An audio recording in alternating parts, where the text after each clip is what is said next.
Gianluca, Sant'Antonio Paolo, mi hanno Assente, avvertito che sarà assente, Assente giustificato. giustificato. Saracino Matteo, Sonego Elisa, Tocchet Silvano, Presente. Tonon Roberto. 16, no, come Due 16? assenti, 5, e 4, quindi 15 consiglieri presenti. Scrutatori, Dus, Darcier e Posocco. Perfetto. Allora, iniziamo subito col punto numero 1 all'ordine del giorno e do la parola al Sindaco per brevissime comunicazioni. Grazie Presidente, buonasera a tutti.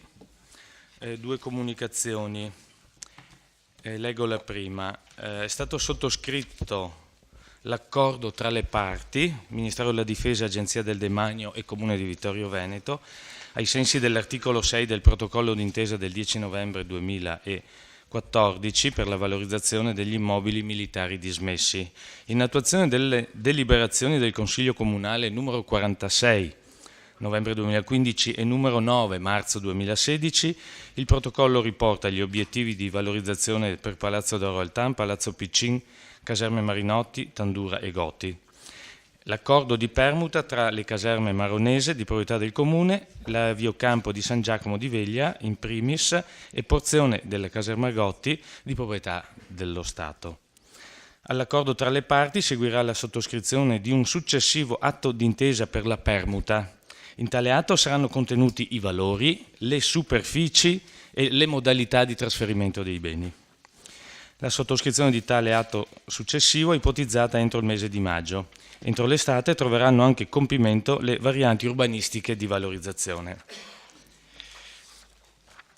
La seconda comunicazione riguarda invece una risposta che ci è pervenuta da parte della provincia di Treviso relativamente alla delibera di questo Consiglio Comunale numero 36 del 29 ottobre 2015 relativa alla mozione del consigliere Posocco per garantire un percorso protetto a pedoni e ciclisti lungo la porzione della statale provinciale 13.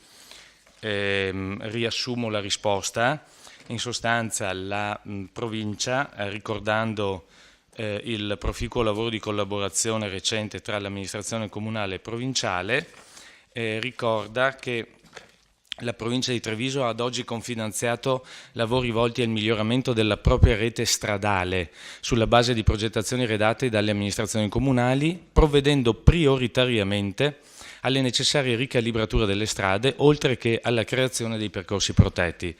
Alla luce della propria situazione di bilancio estremamente difficile, spiace comunicare che questa provincia non ha previsto alcun capitolo di spesa a ciò destinato e pertanto non è attualmente in grado di contribuire a quanto richiesto. Grazie. E poi c'è una comunicazione anche dell'assessore alla cultura, la professoressa Uliana. Grazie, buonasera a tutti.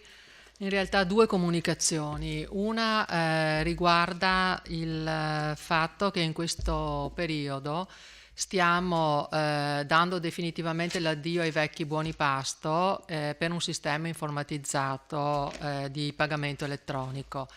Consapevoli che questo porta, perché effettivamente lo stiamo vedendo, sta portando un certo scompiglio, una certa difficoltà, ma siamo assolutamente convinti che alla fine i risultati saranno positivi, che i genitori capiranno come si deve procedere, che tutto andrà a regime, andando a portare aspetti positivi sia da parte nostra della gestione che da parte delle famiglie. E a questo proposito io mi sento veramente di ringraziare pubblicamente gli uffici scuola del Comune per il super lavoro che in questo periodo stanno facendo, che li vede impegnati costantemente anche al di fuori delle ore di lavoro e anche nei giorni liberi. Quindi grazie veramente a loro. La seconda comunicazione riguarda la mostra che è attualmente in essere a Palazzo Todesco. La mostra sta avendo un successo enorme, davvero insperato. Abbiamo raggiunto e superato abbondantemente le 3.000 presenze. che provengono dalla provincia, regione, anche fuori regione, direi Italia del Nord e anche centrale.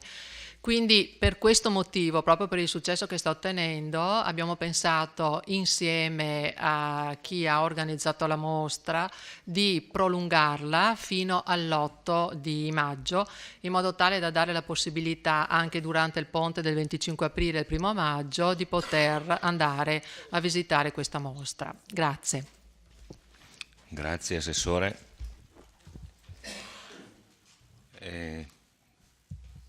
Punto numero 2 all'ordine del giorno.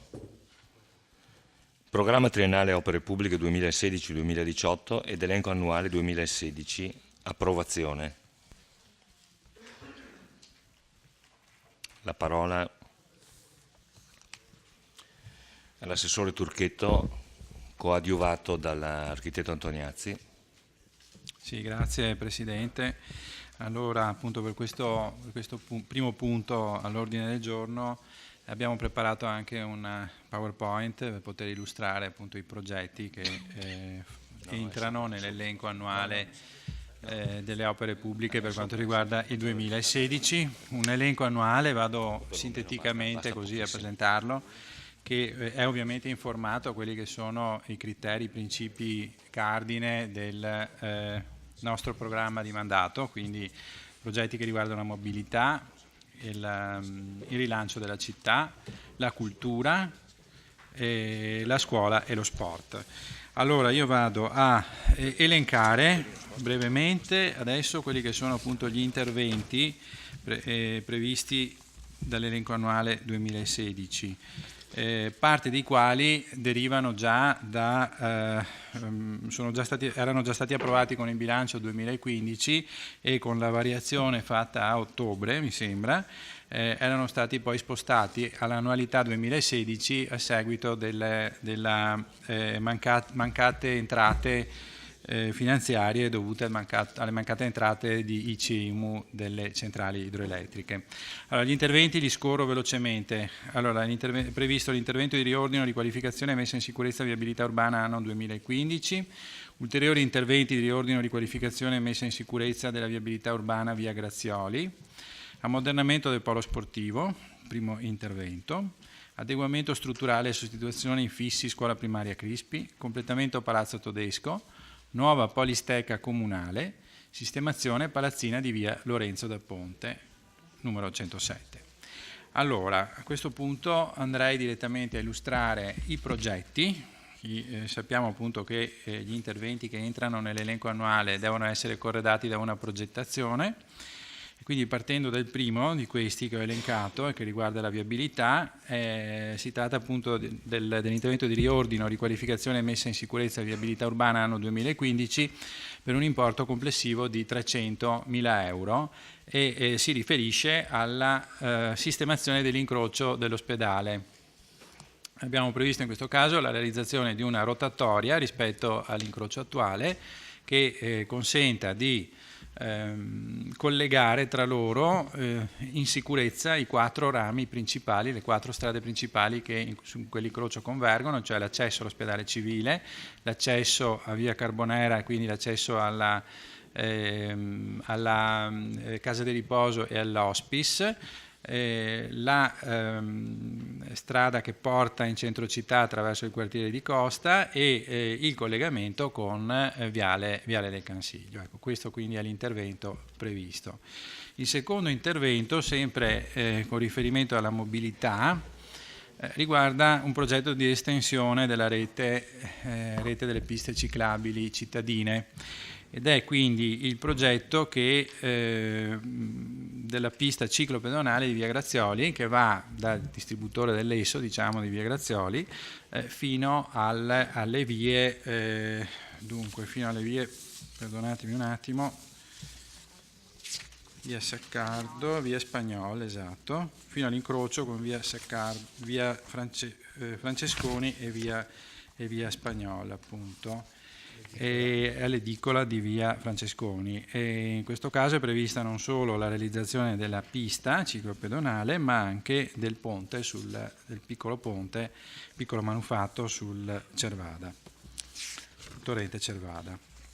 Il terzo intervento è la sistemazione, la messa a norma della pista di atletica, che come sappiamo è una eccellenza della nostra città, una pista di atletica con 8 corsie, ma che che presenta alcuni problemi strutturali, per così dire, e quindi oggi non ha la omologazione. Quindi l'intervento di 150.000 euro è volto proprio a questo obiettivo, cioè ridare l'omologazione a questa struttura. Poi passando all'intervento successivo abbiamo l'adeguamento strutturale della scuola primaria Crispi.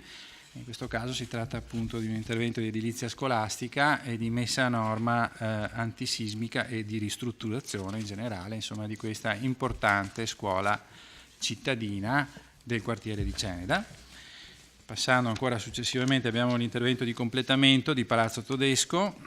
Questo intervento prevede la sistemazione del piano terra oggi al grezzo e del piano mezzanino, con la realizzazione di alcuni servizi accessori che riteniamo necessari per appunto un polo espositivo importante come quello di Palazzo Todesco, quali il bookshop, il guardaroba e soprattutto l'accesso all'ascensore, all'impianto elevatore, per poter avere una migliore accessibilità appunto a tutto il polo culturale ed espositivo di Palazzo Todesco. In questo caso è previsto un importo di 200.000 euro.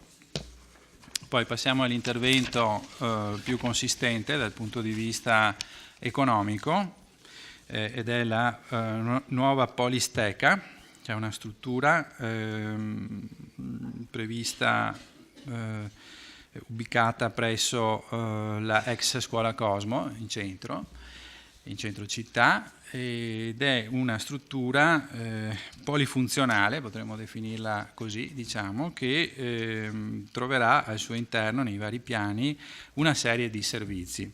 Verrà riattivata la palestra al piano seminterrato, palestra esistente ovviamente, verrà sistemata un servizio di emeroteca al piano rialzato, assieme alla riattivazione anche in questo caso della sala pubblica per circa 100 posti, e verrà poi al piano primo verranno realizzati alcuni spazi bibliotecari e al piano secondo alcuni spazi tipo aule studio di tipo multimediale, assieme a anche il trasferimento previsto di quello che è il Fab Lab, che oggi invece prenderà sede presso il Palazzo delle Poste.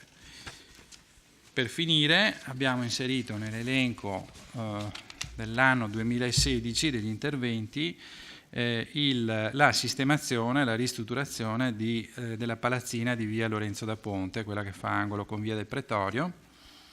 In questa palazzina verranno ricavati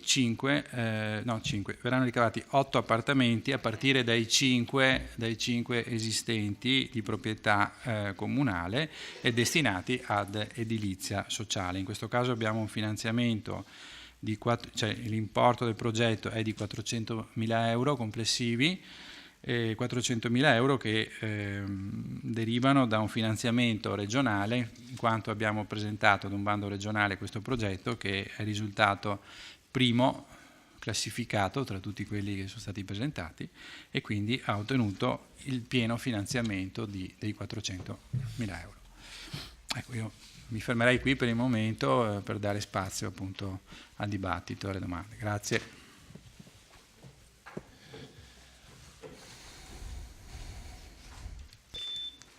Consigliere Fasan, prego. Sì, grazie Presidente.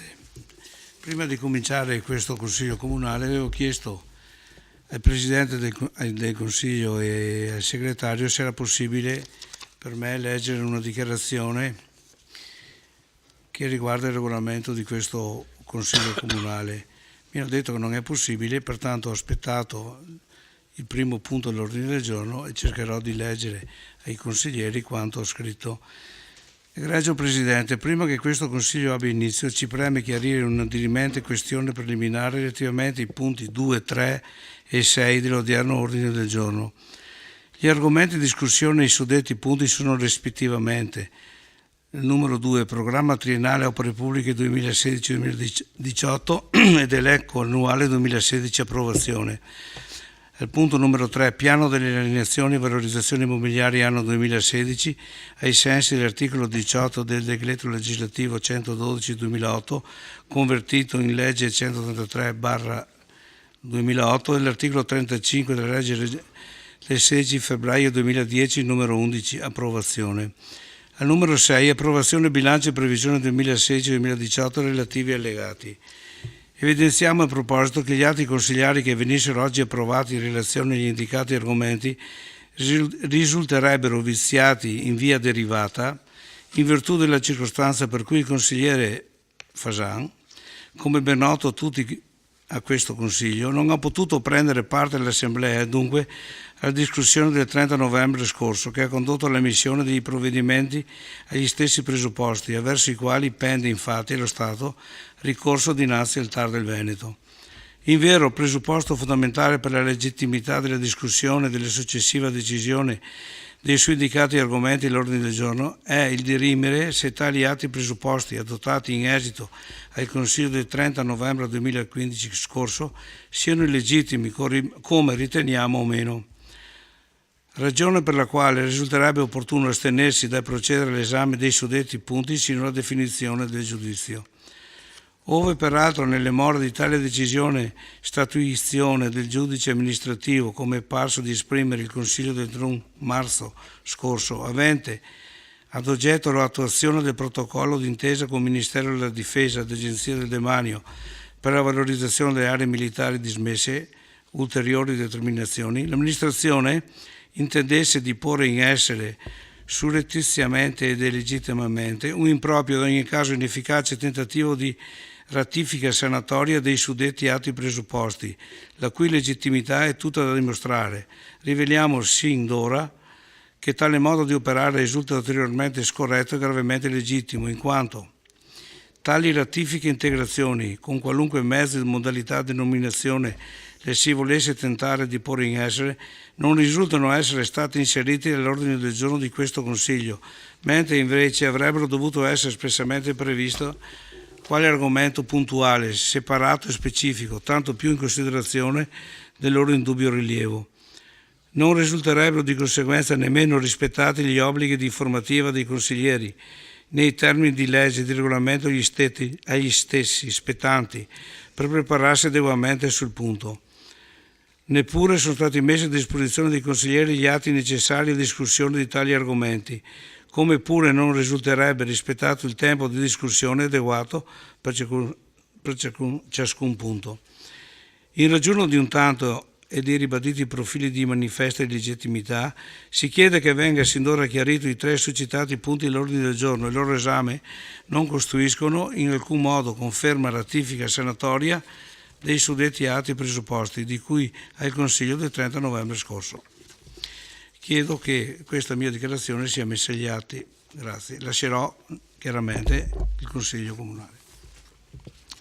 Grazie consigliere Fasan. Intanto la ringrazio perché a termini di regolamento io non potevo dare la parola come l'aveva chiesto il consigliere Fasan all'inizio, quindi lo ringrazio di aver fatto questo intervento all'interno del suo primo intervento.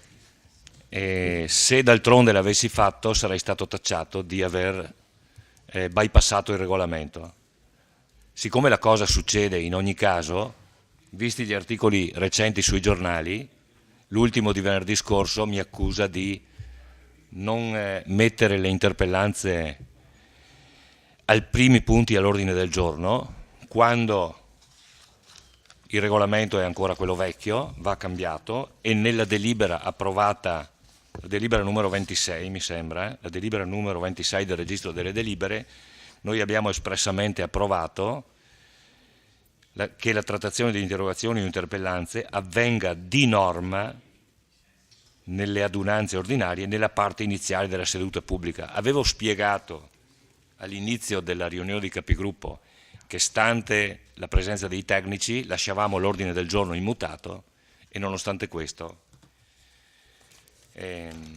vengo tacciato di prevaricare le minoranze. Comunque confermo il ringraziamento al consigliere Fasan per aver accondisceso a questa strategia, insomma, tecnica, e passo la parola al consigliere Maset. Prego. Grazie Presidente, buonasera a tutti. Allora, stiamo parlando di opere pubbliche. Quindi io questa sera vorrei, per così dire, denunciare qui, in questo massimo organismo della vita pubblica della città di Vittorio Veneto, la mancanza di un qualsiasi tipo di intervento, almeno fino a questa sera, di sistemazione e soprattutto di messa in sicurezza della frana di Formeniga.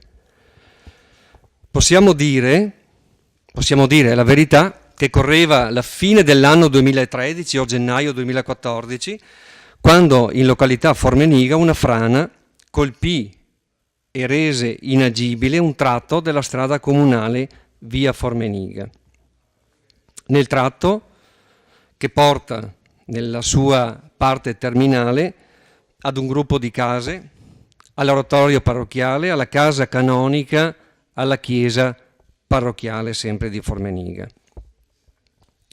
Orbene, sono passati 2 anni, 2 anni e mezzo, e da allora sono stati operati 2 interventi.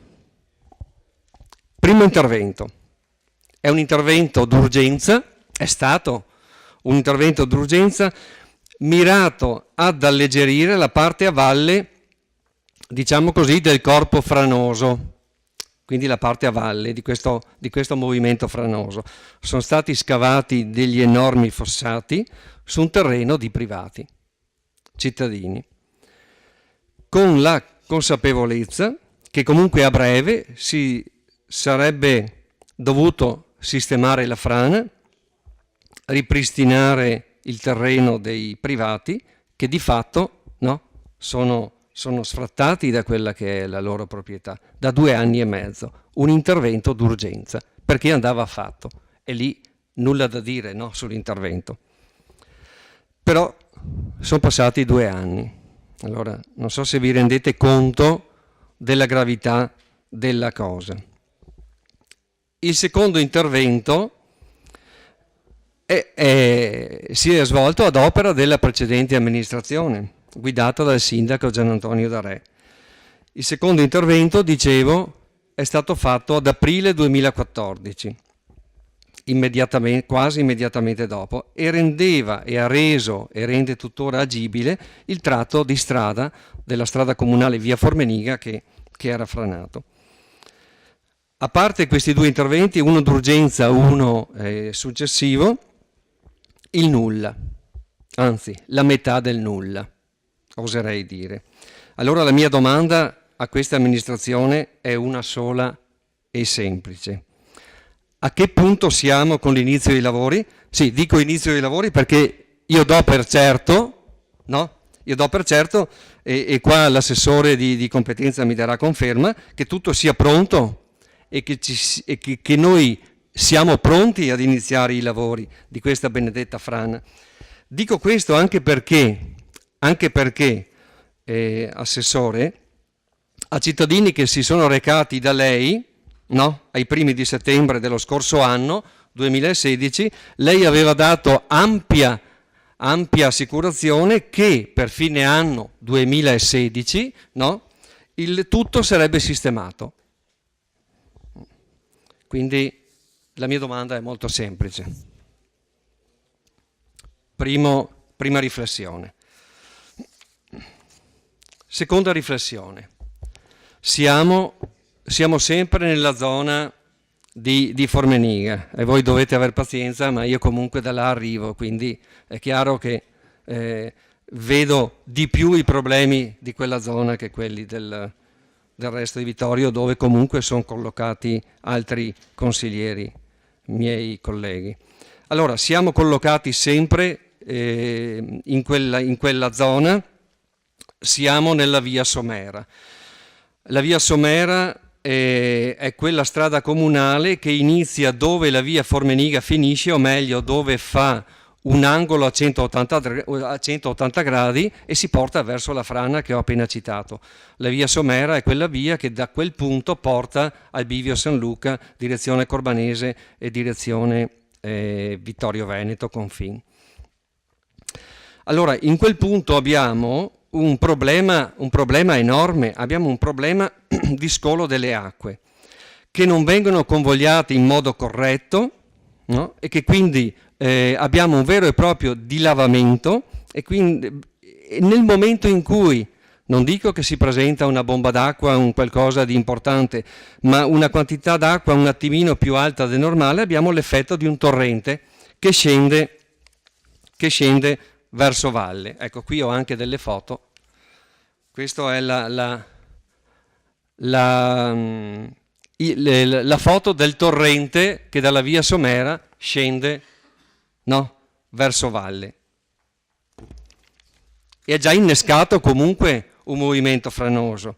Quindi siamo in presenza di un problema grave che porterà probabilmente, se non ci mettiamo mano, alla prossima calamità così naturale di acqua abnorme o comunque elevata, a far franare quella strada comunale, ma siamo, se mi permettete, in presenza di un rischio ancora più grave, perché sotto quella, chiamiamola così, scarpata, ma comunque bisognerebbe vedere il sito per rendersi conto, ci sono delle case. E tra l'altro nelle case insiste anche un pericolo di smottamento, per così dire, proprio dovuto a una grossa parte dell'acqua che penetra lungo la costa per poi ritornare su nelle falde più soprastanti, proprio in prossimità di quelle case. Ecco, io so per certo che i residenti, no, più volte hanno segnalato e denunciato il problema, quindi non è una cosa nuova che io adesso denuncio in Consiglio Comunale, è una cosa risaputa, anche se a onor del vero non so se in forma verbale o in forma scritta, ma comunque poco importa. Il problema c'è, esiste e oserei dire è un problema grave. Quindi non stiamo parlando di barzellette, di favole, stiamo parlando di problemi gravi del territorio. Parentesi, tornando alla frana appunto di Formeniga, io ho trovato l'elenco lavori in economia, sistemazione frane, 63.000 euro. Non so se tutti o in parte sono per i lavori che stanno per iniziare della frana di Formeniga, ma avrei anche il piacere che l'assessore o il dirigente mi illustrasse in merito. Grazie. Tornando al discorso qui di questo problema, se sappiamo, perché ho poc'anzi detto che siamo comunque informati dei fatti, perché non interveniamo? E questa è una domanda, perché non interveniamo? Oppure, in alternativa, quando è prevista la data dell'intervento? Qua si tratta di un intervento, tra l'altro, che si può fare con 4 soldi e che metterebbe in sicurezza il sito. Ma allora perché non lo abbiamo fatto prima? O viceversa, aspettiamo che comunque ci sia un qualcosa di importante per dopo, no, piangerci sopra. Ecco, non voglio pensare, ma vi assicuro che non lo penso, che siccome parliamo, no, dell'estrema periferia di Vittorio Veneto, quindi Formeniga, Manzana, Confin, no, così lontana dal centro nevralgico del potere, no, di Vittorio Veneto, che faremo, sì, forse domani, dopodomani, il prossimo anno, forse, Formeniga, Manzana, anche perché voglio dire, sì, forti del fatto che comunque noi da quelle parti non fondiamo un comitato al giorno, no? Quindi non abbiamo grosse né pretese né richieste. E quindi anche qua mi aspetto delle risposte. Un'ultima cosa, parlando sempre di lavori pubblici, mi sposto questa volta fuori del mio, per così dire, ambito territoriale e andiamo a Meschio. Ci sono delle domande che volevo fare all'amministrazione e e alla dirigente che abbiamo qua questa sera. Piazza Meschio. A quanti garage sotto la piazza è stata data l'agibilità? E su un totale di quanti? E nel senso che abbiamo ancora garage da ultimare o ultimati e inagibili? Perché voi sapete bene che nel caso di incidenti o problemi, nel caso di problemi, chi sarebbe penalmente responsabile? E ultima domanda, a quanti garage appunto è stata data l'agibilità e da che data con esattezza è stata data l'agibilità? Grazie, per il momento ho finito. Grazie consigliere. Consigliere Saracino. Sì, buonasera a tutti. Sui problemi franosi, si sente? Sui problemi franosi mi ricordo che l'ex assessore Mognola aveva fatto fare anche dei sopralluoghi sui vigneti e alcuni vigneti erano stati riscontrate delle problematiche rispetto... Consigliere, è meglio riavviare il sistema. È andato in tilt l'audio, se non sbaglio. Voi sentite? Pronto, prova? 1, 2, 3. Bene? Ok, ecco adesso va. Okay. Bene. Volevo sapere se questi sopralluoghi sono proseguiti e i risultati, se sono stati di quelli già fatti e se sono stati resi ufficiali. Dopodiché sulle opere pubbliche io vedo questa polisteca. Ci eravamo lasciati, mi pare a dicembre, col Consiglio Comunale, dove si parlava che era un progetto provvisorio. Vedo che si porta avanti, quindi non è più un progetto provvisorio ma una volontà politica di portare avanti questo immobile. Allora vorrei chiedere il costo totale dell'opera sui 4 milioni e mezzo, quanto spetta al Comune e quanto spetta ad eventuali altri bandi o concorsi che si vuole partecipare. Dopodiché una cosa molto importante che ho visto sui social network ma anche sulle pagine dei notiziari online, e giustamente i cittadini hanno paura che venga svuotata la biblioteca di Ceneda e portata in centro. Giustamente l'assessore Napoli, o non giustamente, adesso volevo capire, ha detto che non verrà svuotata la biblioteca di Ceneda ma rimarrà lì dov'è, quindi mi chiedo perché non è stato inserito un progetto di riqualifica dell'attuale biblioteca, visto che credo che dovrà andare pari passo, se non prioritario rispetto alla polisteca. Grazie.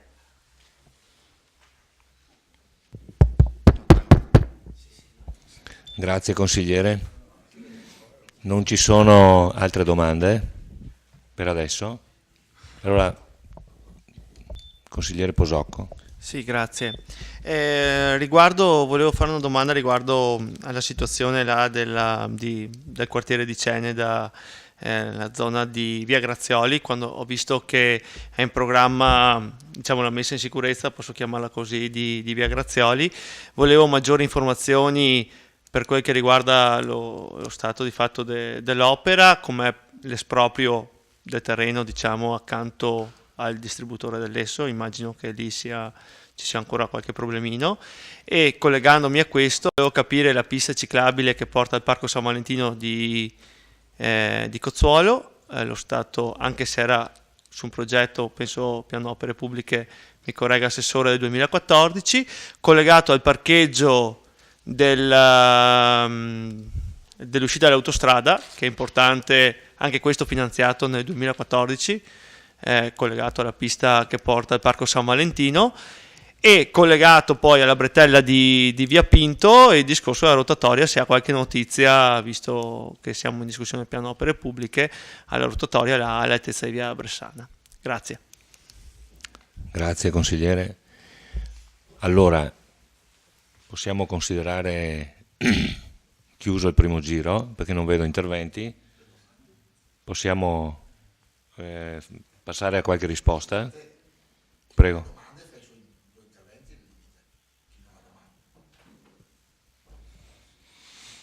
Questa è un'interpretazione. Ci sono altri interventi?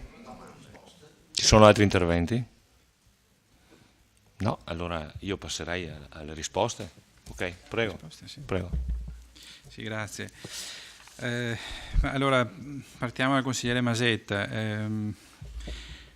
Mi pare che le sue più che altro sono interpellanze, le sue domande, le sue richieste esulano da quello che è il piano opere pubbliche del 2016, quindi dall'oggetto del... No, ma le rispondo, non si preoccupi, non è quello il punto, ma semplicemente per fare chiarezza stiamo parlando di un'altra cosa, insomma. Ecco. Allora, la frana di Formeniga, a che punto siamo? Insomma, mi sembra che lei voglia sapere. Intanto vorrei dire che l'abbiamo finanziata noi, cioè i lavori di sistemazione di quella frana sono stati inseriti nell'elenco annuale del 2014 dal bilancio che abbiamo approvato noi. Prima non c'era alcun finanziamento, sono stati fatti solo da parte della precedente amministrazione alcuni interventi di somma urgenza, come ha detto lei. Ecco. Quindi no, volevo ricordarle che quindi noi abbiamo finanziato i lavori di sistemazione di quella frana, abbiamo poi proceduto con... Sì, certo, però poi si sono resi necessari...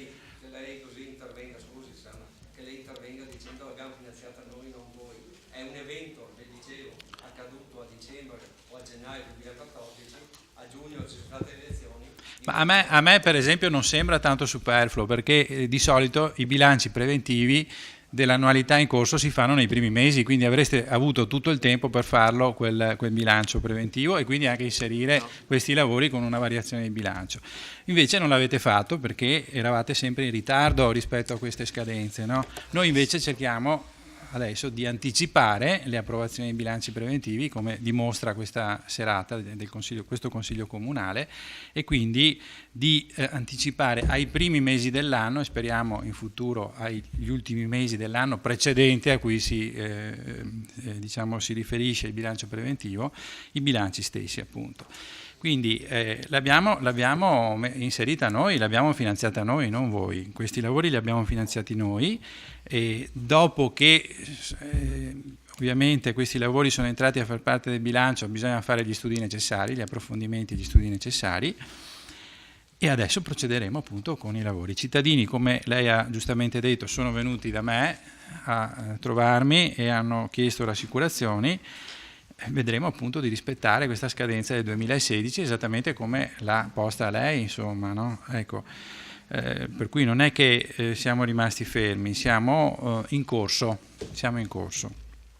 oltre ad aver comunque reso agibile la sede stradale, perché la sede stradale è stata comunque resa agibile. Quindi finanziati i lavori, fatti gli studi, adesso faremo i lavori. Via Somera è un tema noto. Anche qui comunque, come lei stesso aveva già individuato, abbiamo previsto una certa cifra per un certo monte economico, diciamo, per quanto riguarda la sistemazione delle frane, quindi vedremo di inserire anche questi eventuali lavori. Anche qui però non è semplice, nel senso che bisogna capire esattamente qual è l'origine e come riuscire a individuare le soluzioni tecniche, insomma, affinché siano efficaci. Comunque il tema è noto. Nel frattempo però sempre in quella zona non è che siamo rimasti inerti, abbiamo sistemato via Col di Stella che era stata interrotta proprio da un importante movimento franoso e sono stati lavori eseguiti dalla nostra amministrazione, lavori anche importanti perché hanno richiesto una palificata, quindi diciamo lavori strutturali, non solo di movimento terra per intenderci, ecco, quindi lavori di una certa importanza. Abbiamo sistemato altre piccole frane sempre nella zona confine Formeniga. Insomma, secondo me è una delle zone dove siamo intervenuti di più in realtà, ecco, con la sistemazione sia di alcune strade e sia delle frane che avevano colpito quelle località.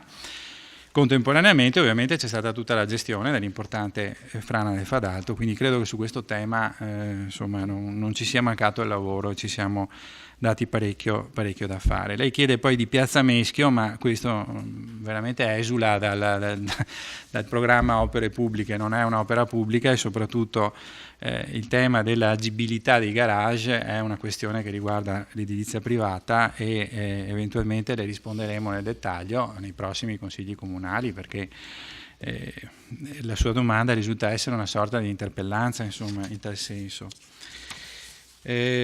Consigliere Saracino, anche per lei sopralluoghi e vigneti lo stesso, cioè non è un lavoro pubblico, non si tratta quindi siamo fuori tema sostanzialmente la sua domanda, però appunto trasformiamola in una sorta di interpellanza e le risponderemo nei prossimi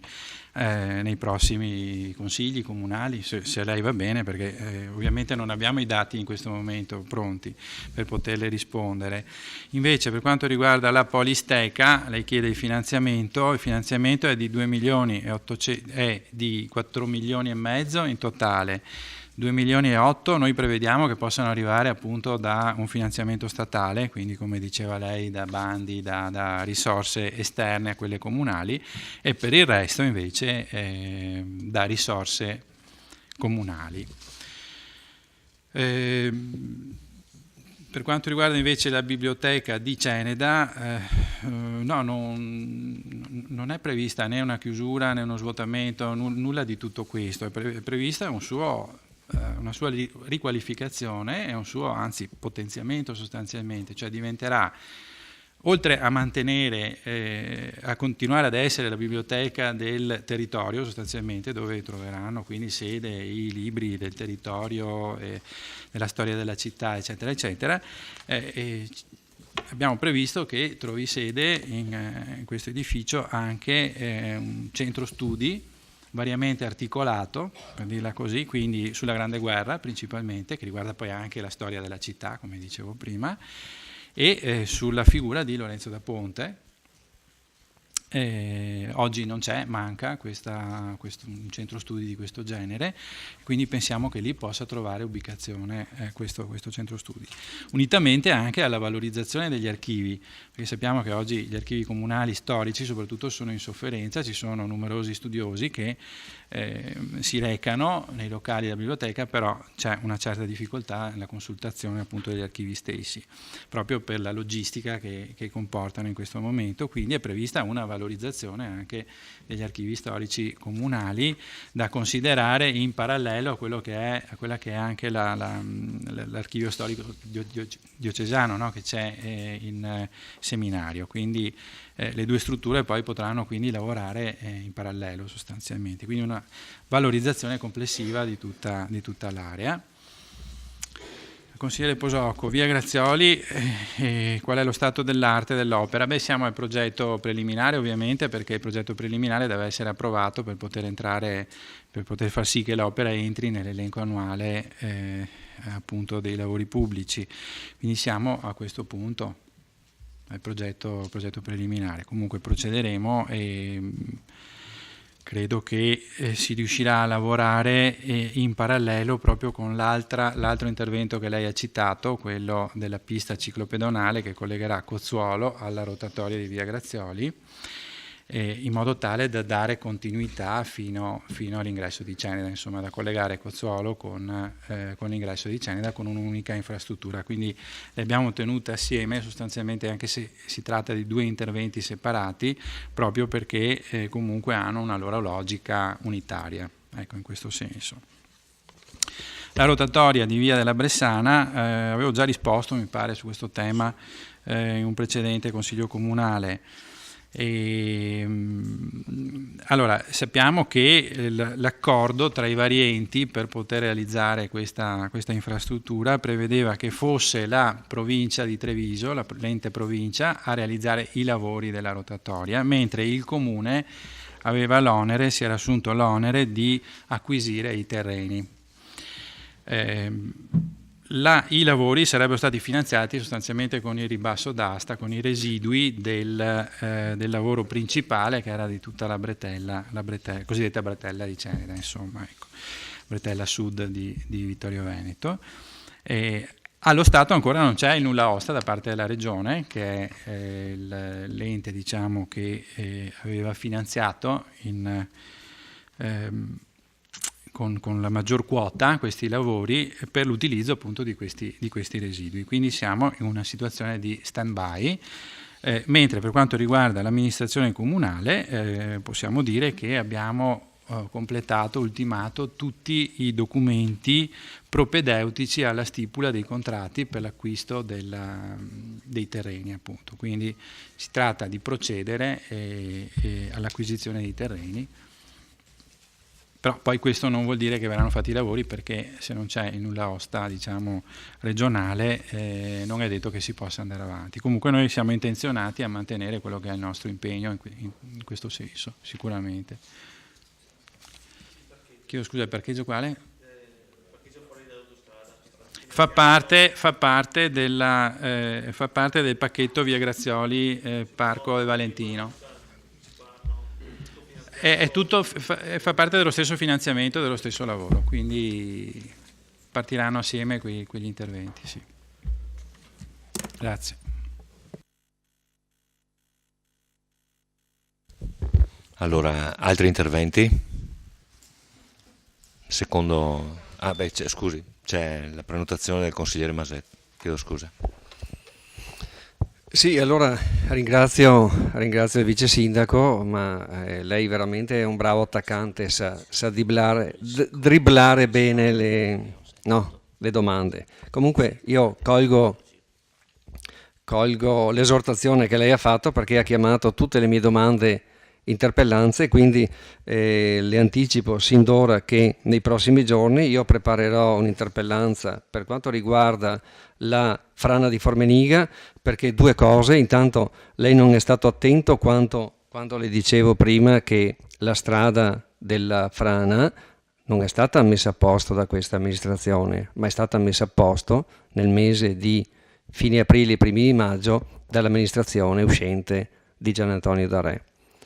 Prima cosa. La seconda cosa, è vero che lei ai residenti ha detto che la frana sarà sistemata, ma si riferiva al dicembre del 2015, forse a me è sfuggito prima l'anno, nel senso che l'anno in corso 2016, ma essendo venute queste persone a parlare con lei ai primi di settembre, lei aveva assicurato che per fine di dicembre 2015 dell'anno corrente, nell'anno in cui questi residenti erano venuti, che la frana sarebbe sistemata.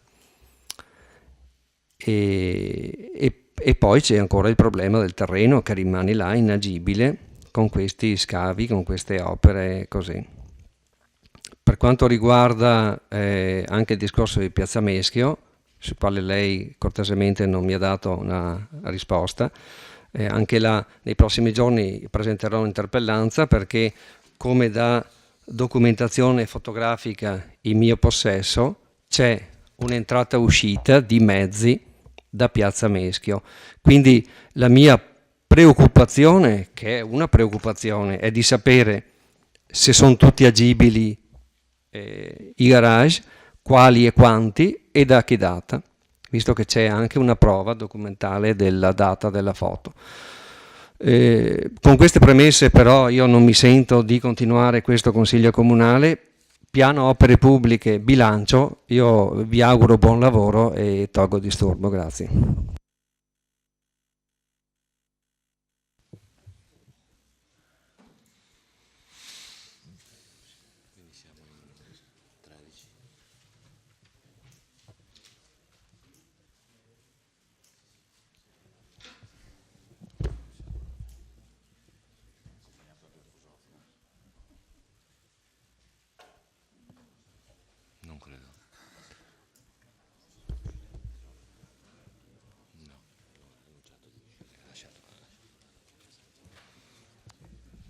Saluto il consigliere Maset.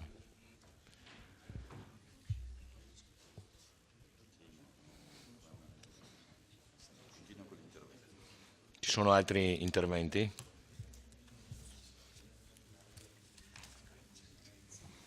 Non vedo altri interventi. Consigliere Saracino, prego. Ringrazio per la risposta sull'attuale biblioteca, ma allora mi chiedo perché in questa opera triennale non c'è neanche un progetto riguardante la biblioteca di Ceneda, visto che dovrebbe andare a pari passi con la Polisteca, una ristrutturazione. Grazie. Cade giù tutto. Consigliere De Bastiani, prego. Sì. Allora, voglio esprimere anch'io un parere sul punto principale del piano opere pubbliche, che è appunto la Polisteca, che impegnerebbe questa amministrazione per un importo di 4.500.000 euro su un totale di 6 milioni di opere da realizzare. Quindi si tratta evidentemente dell'impegno più importante non solo del prossimo anno di lavori pubblici, ma di tutto il mandato. Finora si era sempre parlato di Polisteca in termini generali, cioè di una nuova struttura che supplisse alle carenze dell'attuale biblioteca, evidente a tutti, e che inoltre integrasse la normale lavoro, cioè la normale biblioteca con altre applicazioni più moderne, tutte cose condivisibili. Solo che questa sera facciamo un passo in più, cioè questa sera decidiamo dove andrà collocata la nuova Polisteca, in quanto c'è l'infinanziamento fa riferimento a uno studio di fattibilità che la pone alla ex Cosmo. Leggendo anche la delibera della Giunta che riguarda questo tema, è innegabile che si tratta del trasferimento della biblioteca. Adesso l'assessore ha cercato così di mitigare la cosa utilizzando la famosa formula della valorizzazione. Io quando sento parlare di valorizzazione di solito mi sospettisco sempre, perché memore della famosa valorizzazione del Brolo di San Giacomo, che ad opera del famoso architetto Snozzi in realtà era la cementificazione del prato dietro alle barchesse settecentesche di Villa Crotta. Cioè, se quella era valorizzazione, in bocca al lupo. E quindi anche adesso, quando sento parlare di valorizzazione, qualche dubbio me lo pongo. Io ritengo che lo spostamento della biblioteca dall'attuale sede all'edificio dell'ex Cosmo sia un errore grave, perché ritengo che in questo momento la biblioteca è collocata in un posto che è invidiabile. Poche città come hanno il privilegio di avere un edificio, una struttura in un posto così bello e privilegiato, no? La dépendance di Villa Papadopoli appunto gode di tutto il parco che credo nessun'altra biblioteca, almeno che io conosca qua nei paraggi del Veneto, possa vantare. E quindi mi chiedo, questo finanziamento, se sia opportuno impegnarlo in una struttura sicuramente non bella come quella di Papadopoli, che è l'ex Cosmo, con così la giustificazione che è un posto centrale. Vogliamo per caso sostenere che Ceneda è periferia di Vittorio Veneto? Abbiamo sempre parlato che Vittorio Veneto è una città con più centri storici, e quindi non mi sembra che una struttura collocata a Ceneda sia periferica. Io la ritengo centrale anche Ceneda.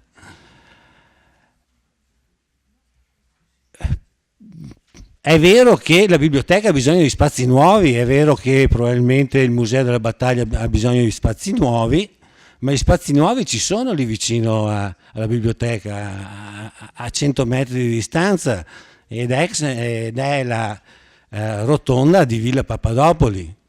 Io sono convinto, e ho raccolto anche tanti pareri di cittadini, che impegnare quella cifra a Ceneda, intervenendo magari sulla rotonda, sarebbe molto più proficuo che impegnarla in una struttura abbastanza normale e banale del centro.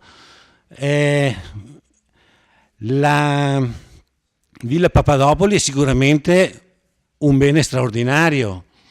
L'Es Cosmo, vabbè, assomiglia tanto a un condominio anni 50.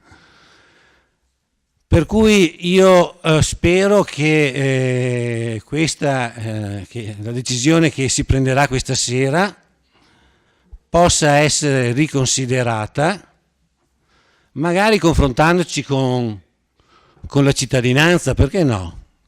È un'opera così importante, magari quando arriveranno i finanziamenti può essere che siano già in vigore i nuovi comitati di quartiere, quindi magari ci sarà un quartiere che potrà esprimere il suo parere.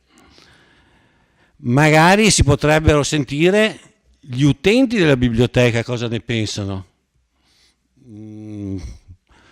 Chi abitualmente la adopera e chi abitualmente è abituato appunto a recarsi per studiare, consultare, eccetera. Togliere la parte cartacea, cioè la consultazione libraria, dalla biblioteca attuale, portarla al Cosmo, vuol dire togliere il 90% di chi usufruisce di quella struttura. Rimarrebbe un centro studi, va bene, ottimo un centro studi, però voglio dire il rapporto sarebbe 10 a 90. Se chi utilizza la biblioteca sono 90, chi utilizza l'archivio è un decimo. E poi, ripeto e ribadisco, l'ampliamento potrebbe essere benissimo fatto alla rotonda e quindi rimarrebbe a Ceneda la concentrazione dei poli culturali che, assieme alla biblioteca del seminario, assieme al museo vescovile e al museo d'arte sacra vescovile, al museo della battaglia, il museo anche di scienze naturali, appunto rafforzerebbe il polo culturale di Vittorio Veneto.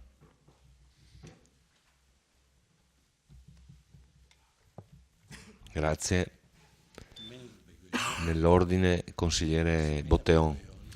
Grazie Presidente. Allora, intanto volevo ringraziare chi della minoranza è rimasto in aula, e cioè in questo momento il consigliere Posocco e il consigliere Saracino, sperando restino, perché il dibattito ovviamente è interessante se è un dibattito maggioranza-minoranza, quindi c'è un confronto di idee diverse. Allora, prima non ho fatto un intervento tecnico, una richiesta tecnica la faccio ora e chiedo scusa al Presidente e all'architetto Antoniazzi, ed è una riflessione sul parcheggio dell'ospedale. Sarebbe bello anche dibattere effettivamente sul piano opere pubbliche presentato, perché c'è diciamo, sicuramente delle opere interessanti, importanti per la città, tra cui la nuova viabilità del centro ospedaliero, che secondo me va a tappare una falla importante in un luogo molto pericoloso, come è stato anche dimostrato, e va finalmente a creare una situazione normale in un punto molto molto trafficato e molto importante della città, quindi l'area ospedaliera. La domanda è un seguito di una riflessione che ho fatto ultimamente, che ho visitato più volte il nostro ospedale, e cioè la particolarità del nostro ospedale dal punto di vista viario è il fatto di avere un parcheggio che è molto lungo, stretto, ma che ha un unico accesso, un'unica uscita. E guardando un po' altri ospedali, ho visto che in realtà la maggior parte dei parcheggi adiacenti agli ospedali in realtà di accessi e uscite ne hanno due. a Vittoria ne abbiamo una e anche su un parcheggio molto molto lungo, il che comporta che spesso ci si trovi chi deve uscire dall'ospedale, soprattutto in certe ore, in coda perché c'è una persona che deve parcheggiare, quindi uscendo dall'ospedale tu devi fare tutto il giro per uscire e quindi devi aspettare la persona che parcheggia, ma poi magari trovi un'altra, ci metti 4 minuti a uscire dal parcheggio dell'ospedale. E chiedo, è una riflessione anche storica, se si è mai pensato di poter aprire, e magari potrebbe essere l'occasione in questa ora con nuovo intervento, un accesso, forse meglio un'uscita su via Carbonera, quindi ovviamente c'è il Cesana Malanotti, quindi c'è un altro punto importante con dei posti macchina che anche lì sono carenti, però sarebbe, penso, molto interessante, diciamo che risolverebbe questa problematica. Quindi l'idea è quella di avere un'uscita anche verso via Carbonera, più o meno a metà della via potrebbe essere, in uscita dal parcheggio dell'ospedale. Chiedo se si è mai riflettuto e quindi quali sono state, se c'è stata questa riflessione, gli esiti di questa riflessione. Tocco anch'io l'argomento importante, che anche su questo sarebbe bello effettivamente approfondire, e credo che sia doveroso parlarne in questa sede, in sede di Consiglio Comunale, cioè quello della biblioteca. Allora, ultimamente vi è stato un incontro promosso dal Partito Democratico proprio sul concetto di biblioteche. Sul concetto di biblioteca, sulla biblioteca come era e com'è in questo momento da noi e com'è in altri luoghi. E vi sono stati fatti diversi esempi di biblioteche moderne, biblioteche europee, specialmente nei paesi scandinavi, che sono dei punti di riferimento per la città fondamentali, funzionanti non solo per chi va a studiare o chi va a cercare un libro, ma per la cittadinanza, per le famiglie, proprio un centro attrattivo, non solo culturale, prevalentemente culturale, cittadino. Faccio un esempio, una biblioteca che ho visitato recentemente in Danimarca, nella città di Aarhus, in Danimarca. All'interno di quella biblioteca vi erano luoghi riservati alla psicomotricità, vi era un'area espositiva, vi era un centro multimediale, una ludoteca moderna per grandi, per piccoli, un'area sperimentale per le scuole, vi era la biblioteca, vi era un'aula studio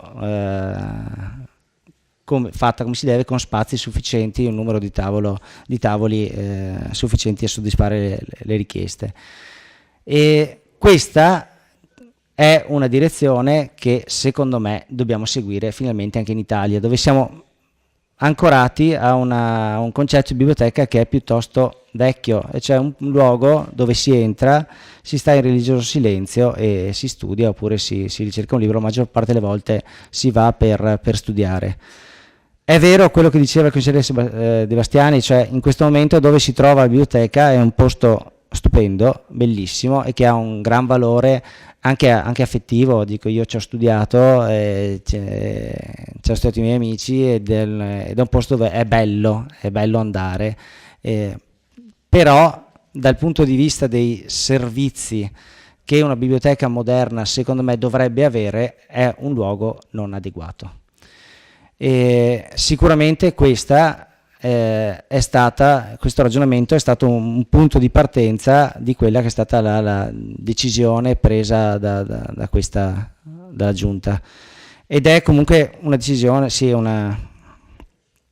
questa è una posizione culturale che viene da esperti del settore. All'incontro in biblioteca avevamo Antonella Agnoli, che ci ha fornito un quadro esaustivo, che è stato anche condiviso dai molti bibliotecari presenti all'incontro.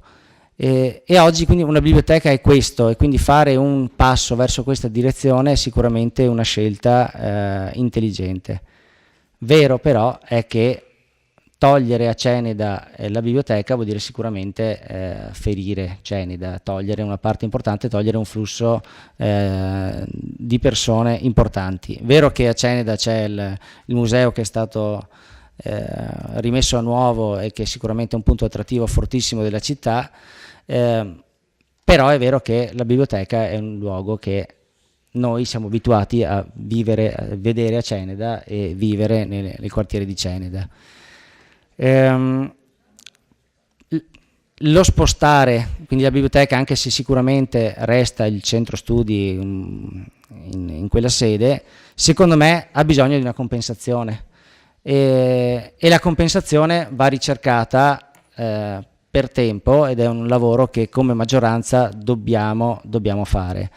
A me piacerebbe molto che si investisse nell'altro evento storico che della nostra città, ovvero la Resistenza. La nostra città è medaglia d'oro della Resistenza.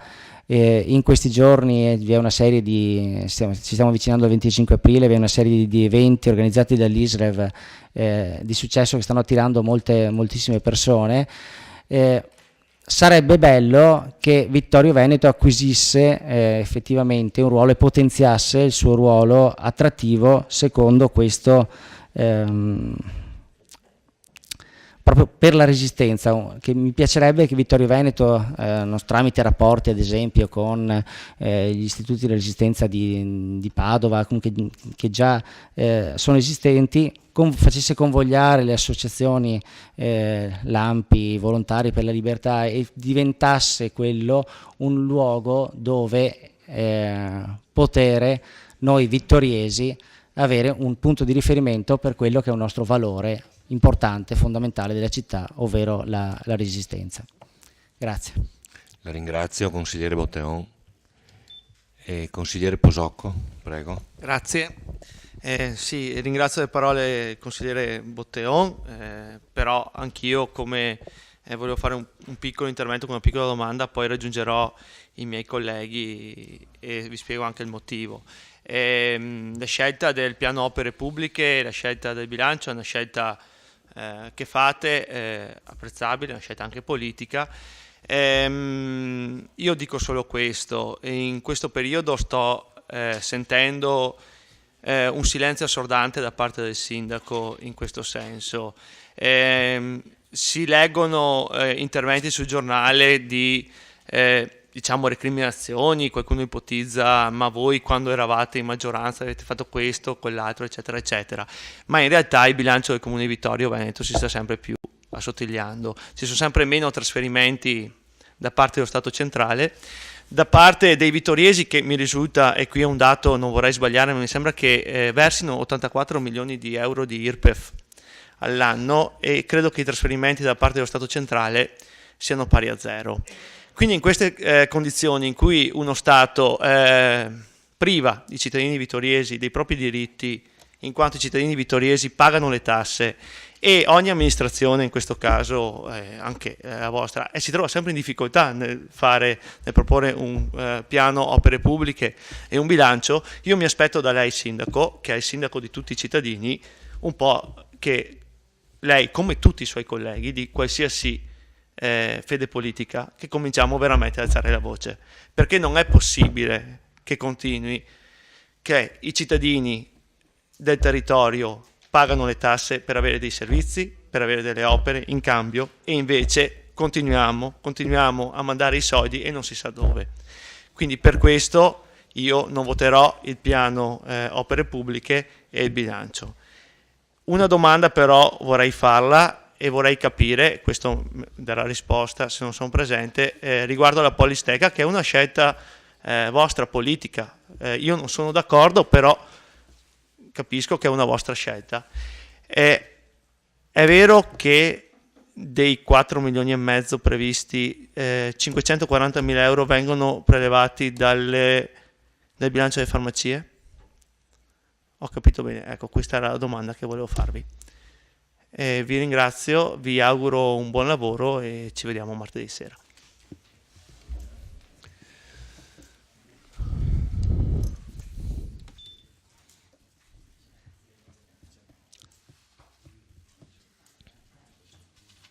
Saluto anche il consigliere Posocco. La parola, prego. Sì, sì.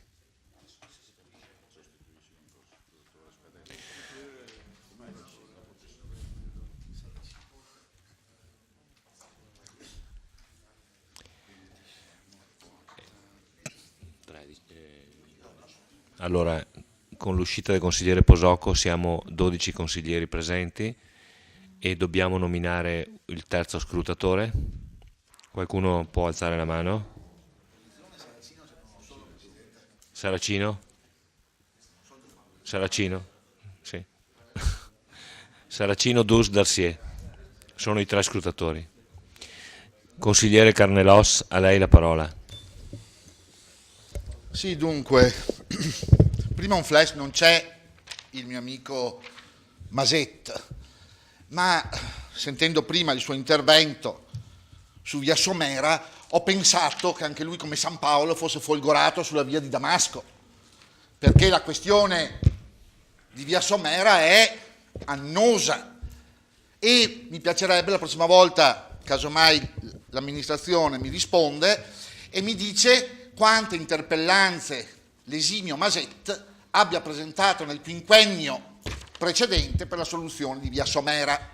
Io sono credente, credo alle folgorazioni, ma a San Paolo ci credo, a San Maset no. Quindi è evidente l'atteggiamento strumentale e fazioso di quell'intervento. Certo, c'è l'elettorato, le marchette elettorali, bisogna fare scena, c'è riuscito, ma credo che le bugie abbiano le gambe corte. E questo come prima questione. Seconda questione, stessa cosa per quanto riguarda i garage di Piazza Meschio. Mi piace questo così interessamento postumo ai poveri privati. Peccato che da 5 anni la piazza è così, da 5 anni i garage sono così, anche precedentemente mi pare che tutta questa solerzia il consigliere Maset non l'abbia mai messa. Benissimo, noi siamo onorati che intervenga ora, evidentemente ci ritiene più bravi degli altri e quindi ci dice di risolvere i problemi. Provvederemo. Chiusa questa parentesi, così volevo mettere un po' di pepe anche perché ho visto i miei colleghi di maggioranza così fare, come si può dire, il processo alle intenzioni e leggere nelle carte che sono sottoposte al nostro esame cose che non vi sono scritte. E in realtà la questione Polistecca, come si può dire, è un sogno. Lo sappiamo tutti che la realizzazione di quell'opera pubblica è assolutamente subordinata al fatto che ci venga finanziata. Noi non siamo in grado di provvedere da soli. Ed è indubbio che talvolta in politica è, come si può dire, opportuno sperare, è opportuno osare. È indubbio. Noi non diciamo balle. Se, e l'amministrazione nemmeno, chiaro che quell'intervento potrà essere fatto solamente se riusciremo ad avere finanziamenti centrali. Se ci riuscissimo, io credo che quell'intervento possa davvero segnare, come si può dire, un punto di svolta. Anche perché, vedete, ha ragione De Bastiani, Vittorio Veneto è una città policentrica. E allora così, ragionando con la fantasia e pensando anche che in politica i politici devono essere un po' visionari, mi piacerebbe pensare, ovvio, la biblioteca classica, la biblioteca, quella dei vittoriesi, è a Ceneda, resta a Ceneda, perché Ceneda è, come si può dire, la nostra rive gauche, se pensiamo a aprire la nostra Sorbona, è lì è il pensatoio, lì è, come si può dire, la cultura, e la resterà. 15 anni fa, sempre da questo Consiglio Comunale, avevo detto che a Serravalle mi sarebbe piaciuto che fosse, come si può dire, che diventasse il quartiere degli artisti. All'epoca, mi ricordo così, la Buttard avevo detto ogni tanto Bastanzetti me lo ricorda in qualche post, che avevo pensato ai New Usual, ma in qualche modo sta diventando la nostra Montmartre, la città degli artisti, dell'opera, del Da Ponte. Ci manca in centro, se avete presente, a Parigi sempre, vicino all'Hôtel de Ville, vicino al municipio, c'è il Beaubourg. Il Beaubourg è una polisteca. Se voi ci siete stati, all'interno del Beaubourg c'è, la sa ovviamente in grande, ovvio, ma come si può dire, lasciatemi questa licenza questa sera e questo paragone un po' azzardato, ma se ci siete stati, al Beaubourg c'è la sala riunione, c'è il cinema, al Beaubourg ci sono le sale multimediali, ci sono anche libri, ma non nella tradizione classica della biblioteca. Ecco, per venire a quello che diceva il mio collega Botteon, verissimo, c'è il concetto di polisteca, di luogo, di contenitore multimediale e, viva Dio, anche i libri fanno da parte dei media. E perché non pensare che davvero nella zona centrale della città non ci possa essere il nostro piccolo Beaubourg? È indubbio, ripeto, saranno sogni se arrivano i soldi, naturalmente. Non sappiamo se ci sono. Ma perché castrarsi all'inizio su una possibilità? Perché non pensare una volta in grande? E guardate che tutte le volte noi ci lamentiamo sempre dei nostri contenitori vuoti in città, tutte le volte, quella solfa, quella alpeana, dei contenitori vuoti, inutilizzati, non si fa niente. Una volta tanto che si pensa di riempirli, no, un presepe non mi piace, bisogna un altro contenitore occuparlo o pensarci. E non è un ribrezzo che da tanti anni in centro ci sia quella Cosmo che non si fa niente? È, come si può dire, scellerato pensare che in centro non ci possa essere una sala riunioni? C'è a Ceneda, c'è a Serravalle, il Da Ponte, all'occorrenza serve, facciamone una anche qua. È una corbelleria pensare che, visto che lì c'era una palestra, pensare di riattivare la palestra? È un'eresia pensare che lì ci possa essere un qualcosa di innovativo, come diceva Botteon? È indubbio che il contenitore si presta. Allora osiamo ogni tanto, non cerchiamo di pensare elettoralisticamente. Chiaro che sarebbe bellissimo recuperare Papadopoli, ma credo che l'amministrazione ci abbia pensato. Se fosse costata 4 milioni, probabilmente si sarebbe potuto pensarci, ma è indubbio che un qualsiasi soggetto che sa in zucca sa che per recuperare Villa Papadopoli ce ne vogliono 6, 7 di milioni di euro. E, ripeto, io di solito sono sparagnino, magari qualche tecnico mi dirà sicuramente che ho peccato non certo per eccesso, ma sicuramente in difetto. Ultima cosa, lasciamola amministrare questa amministrazione, lasciamola pensare, lasciamola elaborare, poi vedremo. È chiaro che ho il doppio presidente, mi lasci. Certo. Lo stavo giusto spiegando. Ancora un minuto comunque. Certo, sono Grazie. come al solito. Lei è molto generoso con le opposizioni, invece con la maggioranza, ma d'accordo, anche questo è il cambio di maggioranza. I numeri la smentiscono. È giusto la smentiscono. È giusto non asfaltare le opposizioni, ma qualche volta asfalti pure la maggioranza, tanto noi siamo tolleranti e largamente democratici. Ma finisco davvero dicendo che sarebbe bello che noi per questa nostra città, e guardate, ve lo dice uno che non è oriundo vittoriese, che vittoriese lo è diventato per scelta, e qualche volta mi dà l'impressione che gli oriundi vittoriesi, quelli che si definiscono doc, sbaruffano fra di loro. Anche quando appartengono alla stessa famiglia, anche quando appartengono allo stesso gruppo, si divertono, invece di trovare ciò che unisce, ogni tanto trovare il pelo nell'uovo.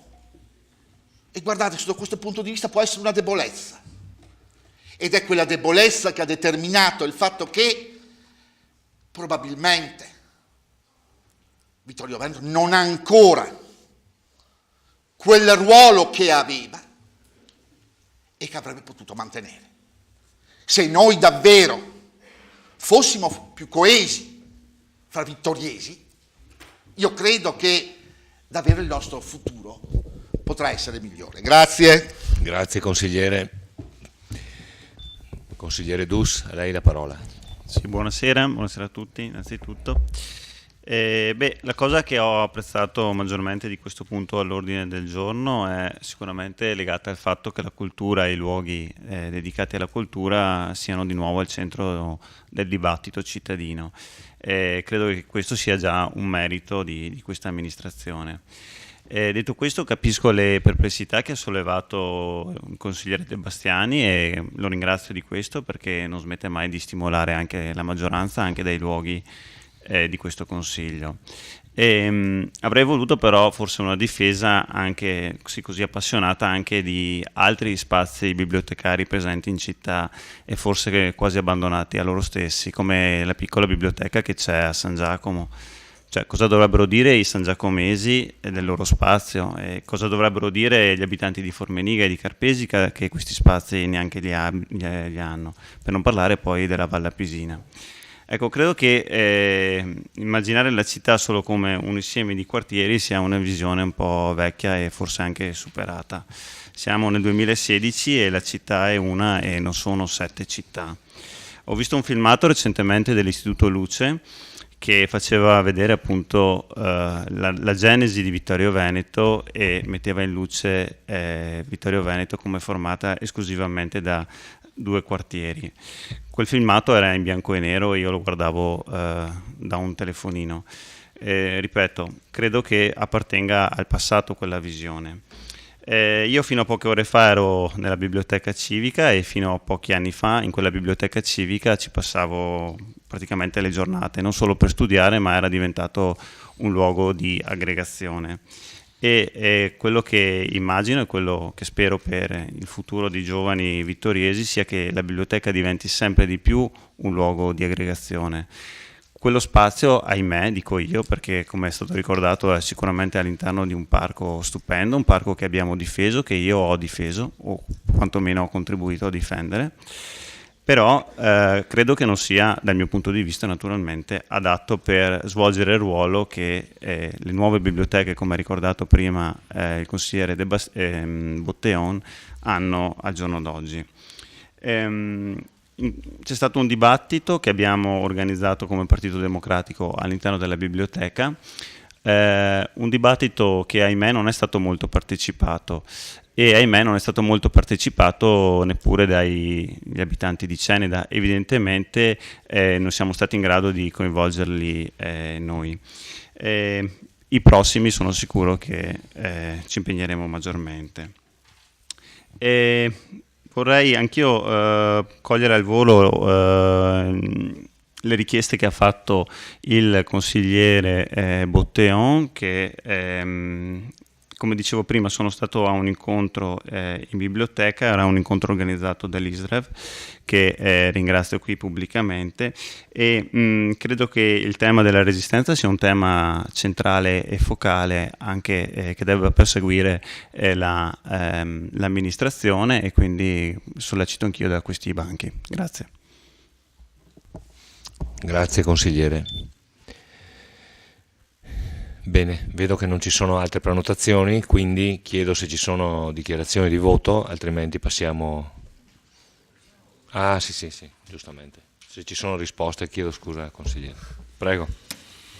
Ma risposte in realtà già date dai consiglieri Carnelos e Dus. Io sottoscrivo in pieno, insomma, quello che è stato detto da loro due, al 100% lo sottoscrivo. E quindi, insomma, al consigliere De Bastiani, e poi tra l'altro avevo già risposto in un precedente consiglio comunale, quello del 28 gennaio scorso, proprio sul tema della polisteca, sulle ragioni che motivano la realizzazione di questa struttura alla ex Cosmo, e al limite le possiamo ripercorrere così, le ricordiamo, diciamo, in maniera sintetica magari, no? Consigliere Carnelos. Comunque, intanto non andiamo a svuotare l'attuale biblioteca di Ceneda, non andiamo a svuotare quell'edificio rimane aperto e continua a utilizzare quel termine, verrà valorizzato. La polisteca è una struttura aggiuntiva, è un qualcosa che si aggiunge all'offerta bibliotecaria che attualmente c'è in città. Non va a sottrarre qualcosa, ma va ad aggiungere. Questo è l'obiettivo principale di questa struttura. E poi, come dicevo prima, una struttura polifunzionale. Ci sarà una palestra, ci sarà il Fab Lab, ci sarà una sala pubblica che appunto non c'è in centro, come è stato ricordato in precedenza, e quindi diciamo, tutti i servizi che non potrebbero per esempio essere collocati a Villa Papadopoli, citando appunto Villa Papadopoli. Ma tornando su Villa Papadopoli, le motivazioni appunto erano già state dette nel Consiglio Comunale del 28 gennaio a favore, diciamo, della scelta della ex Cosmo piuttosto che appunto di Villa Papadopoli, e sostanzialmente sono la posizione centrale. Qua non si tratta di dire periferia, ma centrale si intende baricentrica, ecco, geometricamente baricentrica rispetto alla distribuzione della popolazione all'interno del comune di Vittorio Veneto e della città di Vittorio Veneto. Quindi un servizio di questo tipo è preferibile che abbia una collocazione nel baricentro cittadino, non quindi in una zona che non è baricentrica da questo punto di vista. È una questione geometrica, diciamo, non di altro tipo. È una struttura che noi vogliamo che si riferisca, che diventi attrattiva anche per tutto il territorio limitrofo, non solo per la nostra città, ma che possa attrarre anche soprattutto i giovani dei comuni circostanti. Quindi l'ubicazione in area centrale, vicino ai mezzi di comunicazione, alle corriere, ai mezzi di comunicazione extraurbani, quelli urbani, alla stazione di treni e via dicendo, è l'ubicazione che noi riteniamo sia da questo punto di vista quindi assolutamente quella ottimale. Dopodiché la struttura consente appunto la massima flessibilità progettuale, perché è una struttura più moderna rispetto a una villa antica, ovviamente. L'impatto economico è pari alla metà di quello che servirebbe per riattivare Villa Papadopoli, quindi intervenire su Villa Papadopoli in questo momento è un qualcosa considerato fuori scala, insomma, fuori scala economica. E anche i costi di gestione previsti sono tutti favorevoli per appunto la struttura che si riferisce all'ex Cosmo. Ecco, queste in sintesi insomma erano le ragioni e le abbiamo così ribadite, pur ovviamente ritenendo altre valutazioni assolutamente degne di nota, sì, questo sicuramente. Grazie. Grazie Assessore. Bene, allora consideriamo chiuso il dibattito e se ci sono eventuali dichiarazioni di voto, consigliere Saracino, prego. Sì, mi pare di capire che questa polisteca è un misto mare, c'è di tutto e nel tutto ci sta anche il niente. È un progetto un po', diciamo, approssimativo, magari con dei doppioni che ci sono già a breve raggio, e soprattutto, come ha detto il consigliere Carnelos, è un sogno. Ecco, invito la Giunta che la città ha bisogno di progetti concreti e realizzabili in tempi rapidi, non di sogni. I sogni si possono coltivare, ma magari senza mettere un impegno così elevato delle risorse esistenti, e soprattutto voterò contro perché non c'è nessun progetto per la riqualificazione della biblioteca esistente. Grazie. Grazie. Consigliere Darè. Ma io sono appena arrivato, il voto è contrario perché penso che ci sia il Palazzo delle Poste consono per fare, se volete fare questa operazione. È un palazzo che è di proprietà del comune, è vuoto, non capisco perché si vada a investire sulla scuola Cosmo, che sappiamo benissimo è stata dismessa in tempi non sospetti per gravi problemi di carattere tecnico. Quindi il mio voto, non il nostro, il mio è contrario. Grazie consigliere. Non ci sono altre dichiarazioni di voto, per cui metto in votazione il punto numero 2 all'ordine del giorno, programma triennale opere pubbliche 2016-2018 ed elenco annuale 2016. Approvazione. Favorevoli? Contrari? Astenuti? Allora 11 favorevoli e 2 contrari. 1, 2, 3, 4, 5, 6, 7, 8, 9, 10, 11. Scrutatori confermano? Metto ai voti l'immediata eseguibilità. Favorevoli? Contrari? Astenuti? 2 contrari, gli stessi di prima, e 11 favorevoli.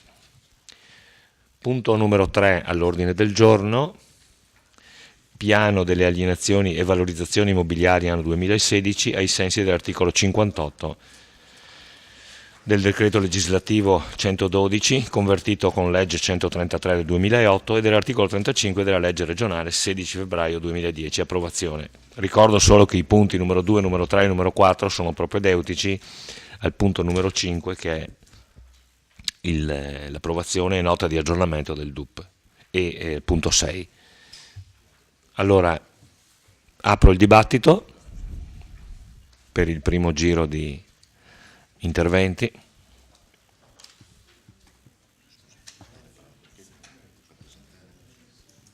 Assessore Turchetto, a lei la parola per la presentazione. Sì. No, vabbè, comunque, scusa, no, volevo accelerare. Realtà, prego. In realtà, a lei la parola. In realtà si potrebbe già aprire il dibattito perché diciamo, il piano delle alienazioni non presenta grandi variazioni rispetto a quello che è già stato approvato nel 2015, quindi il piano delle alienazioni del 2016 ripropone esattamente quanto c'era il contenuto del 2015 con una sola eccezione, e cioè il fatto che abbiamo tolto la palazzina di Via del Pretorio, in quanto appunto questa palazzina è stata inserita nel piano delle opere pubbliche e il progetto di ristrutturazione di questa palazzina l'abbiamo illustrato nel punto precedente. Ecco, questa è l'unica variazione rispetto a quello che è già stato approvato. Ecco, faccio solo una precisazione, cioè che risultano ancora presenti i 2 lotti che sono stati aggiudicati a seguito di una gara, aggiudicati provvisoriamente, e quindi in quanto aggiudicati provvisoriamente sono ancora presenti all'interno di questo piano delle alienazioni, usciranno nel momento in cui l'aggiudicazione sarà definitiva. Ecco, tutto qui, questo è il quadro della situazione. Grazie. Molto chiaro, prego. Ci sono interventi?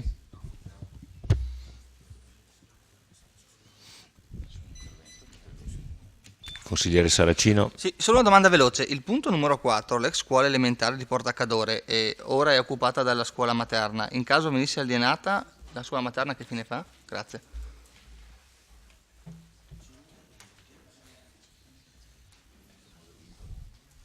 Grazie. Ci sono altri interventi? Possiamo rispondere subito?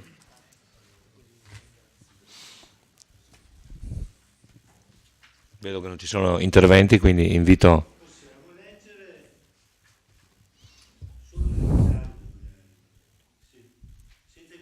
Ma elencarle, possiamo elencare i beni che vanno in alienazione, senza la descrizione, proprio per...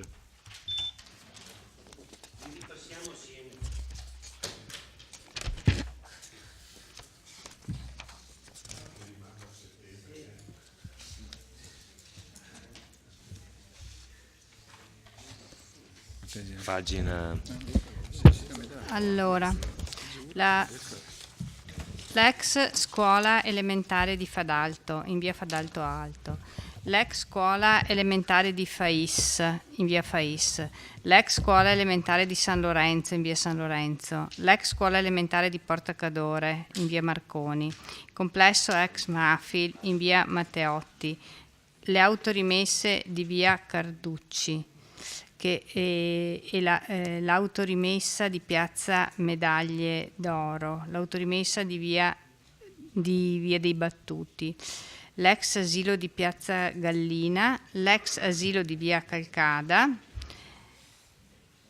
l'area ex Torres, l'area ad ovest della ferrovia in zona industriale a San Giacomo, l'area in località San Lorenzo e l'area in località Sant'Augusta.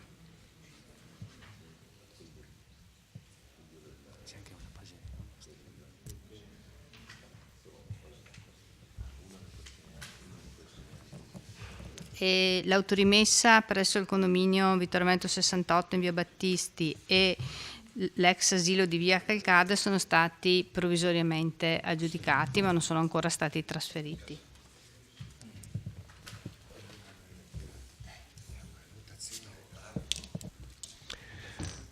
Ok, bene, io vedo che non ci sono altri interventi, quindi metto direttamente in votazione. Il punto numero 3 all'ordine del giorno, piano delle alienazioni e valorizzazioni immobiliari, anno 2016. Allora, favorevoli per alzata di mano, 11 se non sbaglio, contrari, un contrario, astenuti, allora un contrario, consigliere Darè, un astenuto Saracino, 11 favorevoli.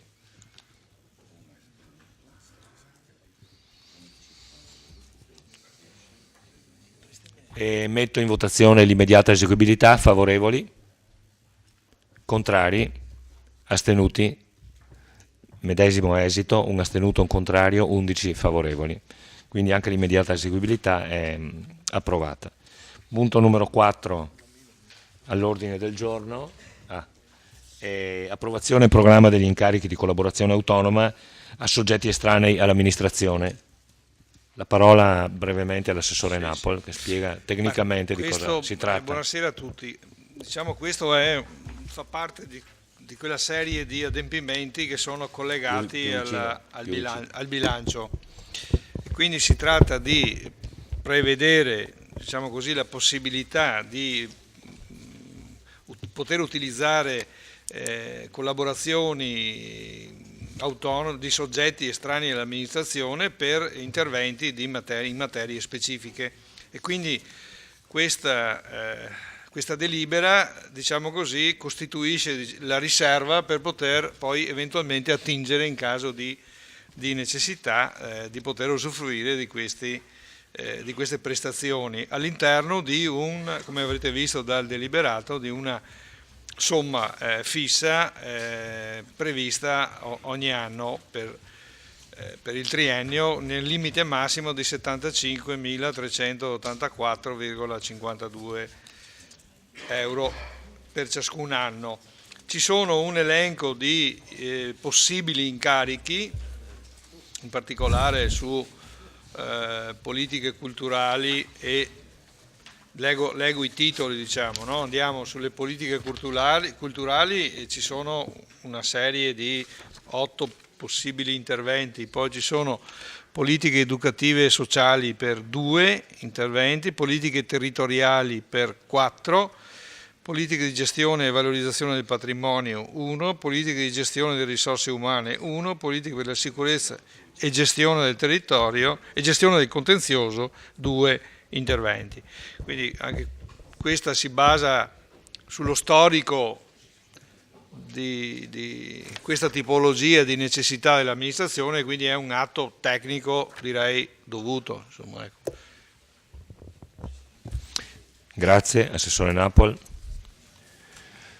Dopo la presentazione apro il dibattito, sembra una cosa molto tecnica. Se non ci sono, consigliere Darè, a lei la parola, prego. No, vedo con piacere che anche questa amministrazione usufruisce degli incarichi esterni, perché quando eravamo noi le critiche piovevano sempre, ma quando bisogna entrare nello specifico, soprattutto quando abbiamo bisogno, o comunque la Giunta o il Sindaco ha bisogno di un parere legale e quindi anche di una copertura, è chiaro che si devono fare gli incarichi esterni. Qua li vedo anche sulla cultura, quindi penso e prevedo che abbiate in progetto qualche operazione culturale, per cui qualche incarico culturale, se magari fosse specificato magari ve lo voterei anche, ma così come messo l'esigenza da opposizione a maggioranza cambia. Grazie consigliere. Consigliere Saracino, prego. Sì, sottolineo anch'io il fatto che era stato detto più volte in campagna elettorale che venivano questi incarichi esterni eliminati, vi dicendo, vedo che permangono, quindi vabbè, andiamo avanti. E dopo se piacerebbe poteva rispondermi sulla domanda di prima, sull'asilo. Grazie. Sì.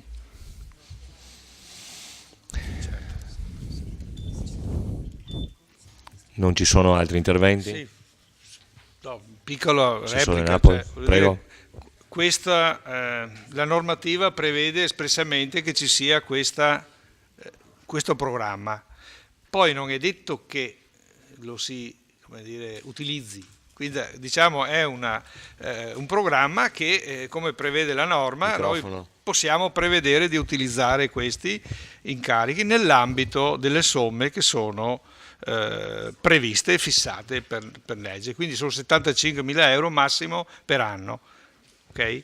Previste nel triennio, quindi è una cosa di assoluta normalità. Magari le altre consulenze che magari nel passato hanno destato qualche attenzione in più erano probabilmente di altra natura, con contenuti un po' più diciamo politici che tecnico-giuridici, come in questo caso, non so. Se noi parliamo concorso nazionale corale, coordinamento artistico e giurie, è difficile definirlo un incarico professionale come un incarico legale o qualche altra cosa, come concorso nazionale biennale violino e rassegna nazionale d'archi, direzione artistica e giurie, è un incarico a soggetti esterni, quindi come realizzazione di laboratori di lettura animata e laboratori espressivi durante le visite guidate alla biblioteca per le scuole cittadine o per eventuali eventi culturali. Anche questo è un incarico che viene dato a dei soggetti specializzati che si occupano di queste cose. Realizzazione di incontri ed eventi pubblici di informazione nell'ambito del sistema bibliotecario del Vittoriese. Quindi stiamo parlando di incarichi specifici, mirati, che vanno ad associazioni, a gruppi, a professionisti anche, che si occupano professionalmente di queste tematiche, e così gli altri, insomma, ecco, quindi direi che è una cosa assolutamente tranquilla e normale che ogni bilancio prevede sia prevista. Dopodiché è facoltà e opportunità dell'amministrazione ricorrerne oppure no, nel senso, insomma, mi pare una cosa assolutamente normale e perfino ovvia. Grazie consigliere.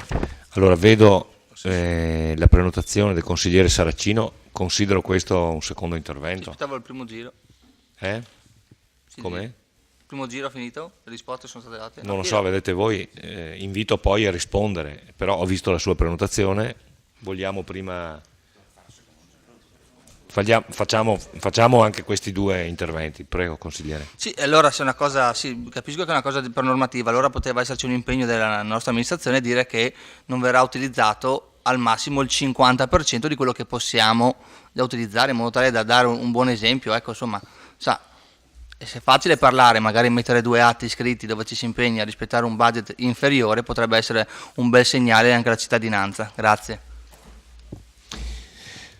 Consigliere Darè, a lei la parola. Sì, è come l'incarico che è stato dato al professore per Piazza Meschio, peccato che l'incarico sia stato dato dopo che la Giunta aveva già deciso e deliberato e quindi approvato il protocollo d'intesa, l'accordo di programma tra assicurazione, tra EDV, tra comune e quant'altro. Poi per giustificarlo avete dato 10.000 euro di incarico al professore. Grazie. Consigliere Carnelos. Sì, una risposta tecnica a Saracino. È opportuno che venga indicato quanto previsto, perché sono somme vincolate, non è che siano scelte a capocchia, ma sono vincolate. È chiaro che è opportuno prevederle, naturalmente se poi non servono vanno in avanzo o sposteremo, ma siccome talvolta ci vengono anche dal Consiglio Comunale delle richieste, mi vengono in mente recentemente, così era saltata fuori della testa dei consiglieri comunali, che bisognava fare i flussi di traffico, che non era mai stato previsto in origine per fare il flusso del traffico, che a volte era necessario, incarico uno che non era previsto. Se prima abbiamo parlato di una frana, se viene fuori una frana grande ci vuole l'incarico al geologo. Se abbiamo, sono 75.000 euro, se ne mettiamo 35, quando li abbiamo finiti tutti i 35 cosa facciamo? Se per caso durante l'anno c'è la necessità, non si può più fare, perché bisogna metterlo in previsione. È indubbio che il buon amministratore, chiaro che cercherà di spendere meno possibile di quei soldi. Fra l'altro in alcuni casi è specificamente indicato, è chiaro che c'è scritto direzione artistica, è chiaro che se per qualsiasi ragione al mondo la manifestazione non si fa, l'incarico non dovrà essere dato. Sarebbe davvero ottuso se un amministratore non fosse previdente. Capisco che, a dir la verità, quando non si è mai amministrato è molto facile fare i mestri, salvo poi quando si verifica l'inghippo dire buoni da niente. Purtroppo c'è che la vocazione eterna all'opposizione, c'è chi invece quando tocca si mette gli stivali e lavora. Grazie. Grazie consigliere. Assessore Uliana, prego. Sì, volevo sottolineare che all'interno di questo programma di incarichi Microfono. c'è anche una voce che io ritengo particolarmente importante e credo che conveniate tutti con me su questo, sulla realizzazione iniziative ed eventi per il centenario della Grande Guerra, organizzazione e coordinamento di incontri, convegni, attività e workshop. Stiamo parlando di 2016, 17 e 18, quindi anni che ci vedono attivamente impegnati in questo tipo di realizzazioni. Grazie. Grazie Assessore. Ci sono delle risposte?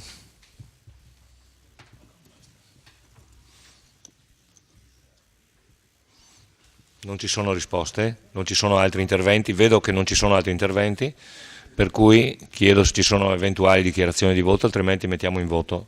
Mettiamo in votazione il punto numero 4.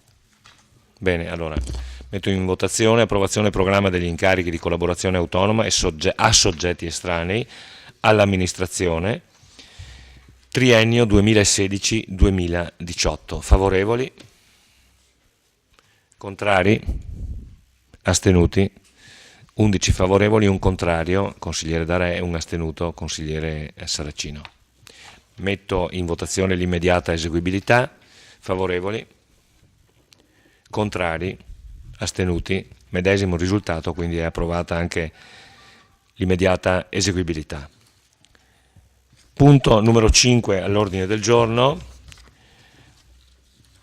e qui invito il dottor Sbalchiero Luigino a prendere posto magari qui nella... non anche per il DUP, sì. E doveva esserci anche la dottoressa Patrizia Zanol, però è ammalata anche abbastanza seriamente dalle notizie che abbiamo avuto, per cui facciamo tanti auguri di pronta guarigione e passo subito la parola all'assessore Napol. Prego. Per l'illustrazione. Sì, adesso. Chiedo scusa Assessore. Prego. Punto numero 5, documento unico di programmazione DUP 2016-2018, approvazione, nota di aggiornamento. Sì. Prego. Ecco, con questi due ultimi punti entriamo più, diciamo, nel vivo della documentazione più afferente al documento di bilancio. Ecco, prima di addentrarci nella discussione, io volevo ringraziare tutta la struttura del Comune, che ha collaborato in maniera molto pesante, molto dura, diciamo così, in questi mesi per allestire tutta la documentazione.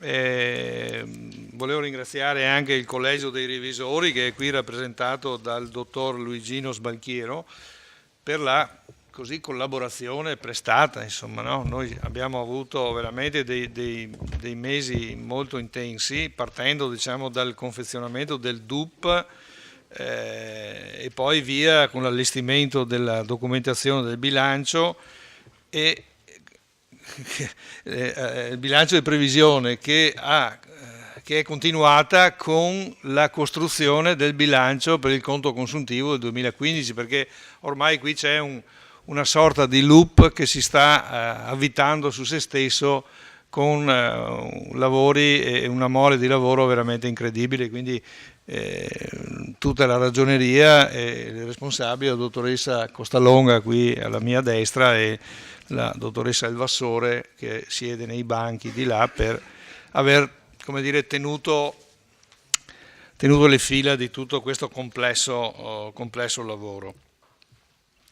Ecco, il punto del quale stiamo ragionando adesso lo abbiamo già affrontato un paio di volte, anzi 3 volte. La prima volta in dicembre, quando è stato presentato questo documento, poi a gennaio, il 20, non mi ricordo più quando, ma insomma verso la fine di gennaio, quando sono state raccolte le osservazioni che i consiglieri hanno presentato, e adesso c'è, diciamo così, la sistemazione definitiva. Il 28 gennaio, sì, ecco. Quindi è un documento molto complesso che segna, diciamo così, in maniera molto forte il cambiamento rispetto alle consuetudini, nel senso che gli altri bilanci avevano la relazione previsionale programmatica e una serie di allegati. Ecco, questo invece è un documento che riassume tutto, si porta dentro in maniera molto integrata il programma di mandato, dal quale vengono estrapolati i vari missioni, eccetera, eccetera, programmi e obiettivi. Quindi è un documento importante che costituisce l'architrave del bilancio, fondamentalmente. Ecco. E qui ci sono scritte, diciamo, è un documento molto corposo, perché si consta di 225 pagine, è stato impaginato in maniera così a risparmio, nel senso che abbiamo messo 2 4 facciate in una pagina per risparmiare pagine, per non avere malloppi difficili da gestire, oltre che essere estremamente costosi anche. Ecco, però insomma il documento è stato elaborato, sono state raccolte delle osservazioni da parte di alcuni consiglieri.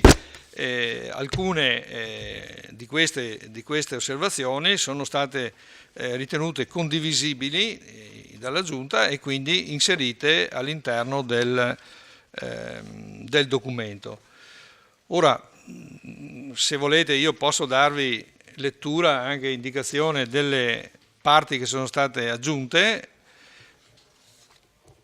e poi magari ciascuno di voi può fare le osservazioni, cioè può elaborare, diciamo così, le sue considerazioni. Abbiamo... Sì, va bene. Allora, nella commissione consigliare nella quale avevamo analizzato anche questo documento, poi erano emerse delle piccole osservazioni di messa a punto così in un paio di punti del testo, che se magari poi il Presidente della Commissione vorrà riportarle. Comunque, le parti che sono state inserite, allora io vi do riferimento alla pagina che è, le dico in ordine, pagina 134, missione 01, obiettivo operativo 1.1.2, revisionare l'assetto istituzionale dell'ente. Al punto 3 si dice garantire la ripresa video e trasmissione sul sito web del Comune di tutte le sedute del Consiglio Comunale.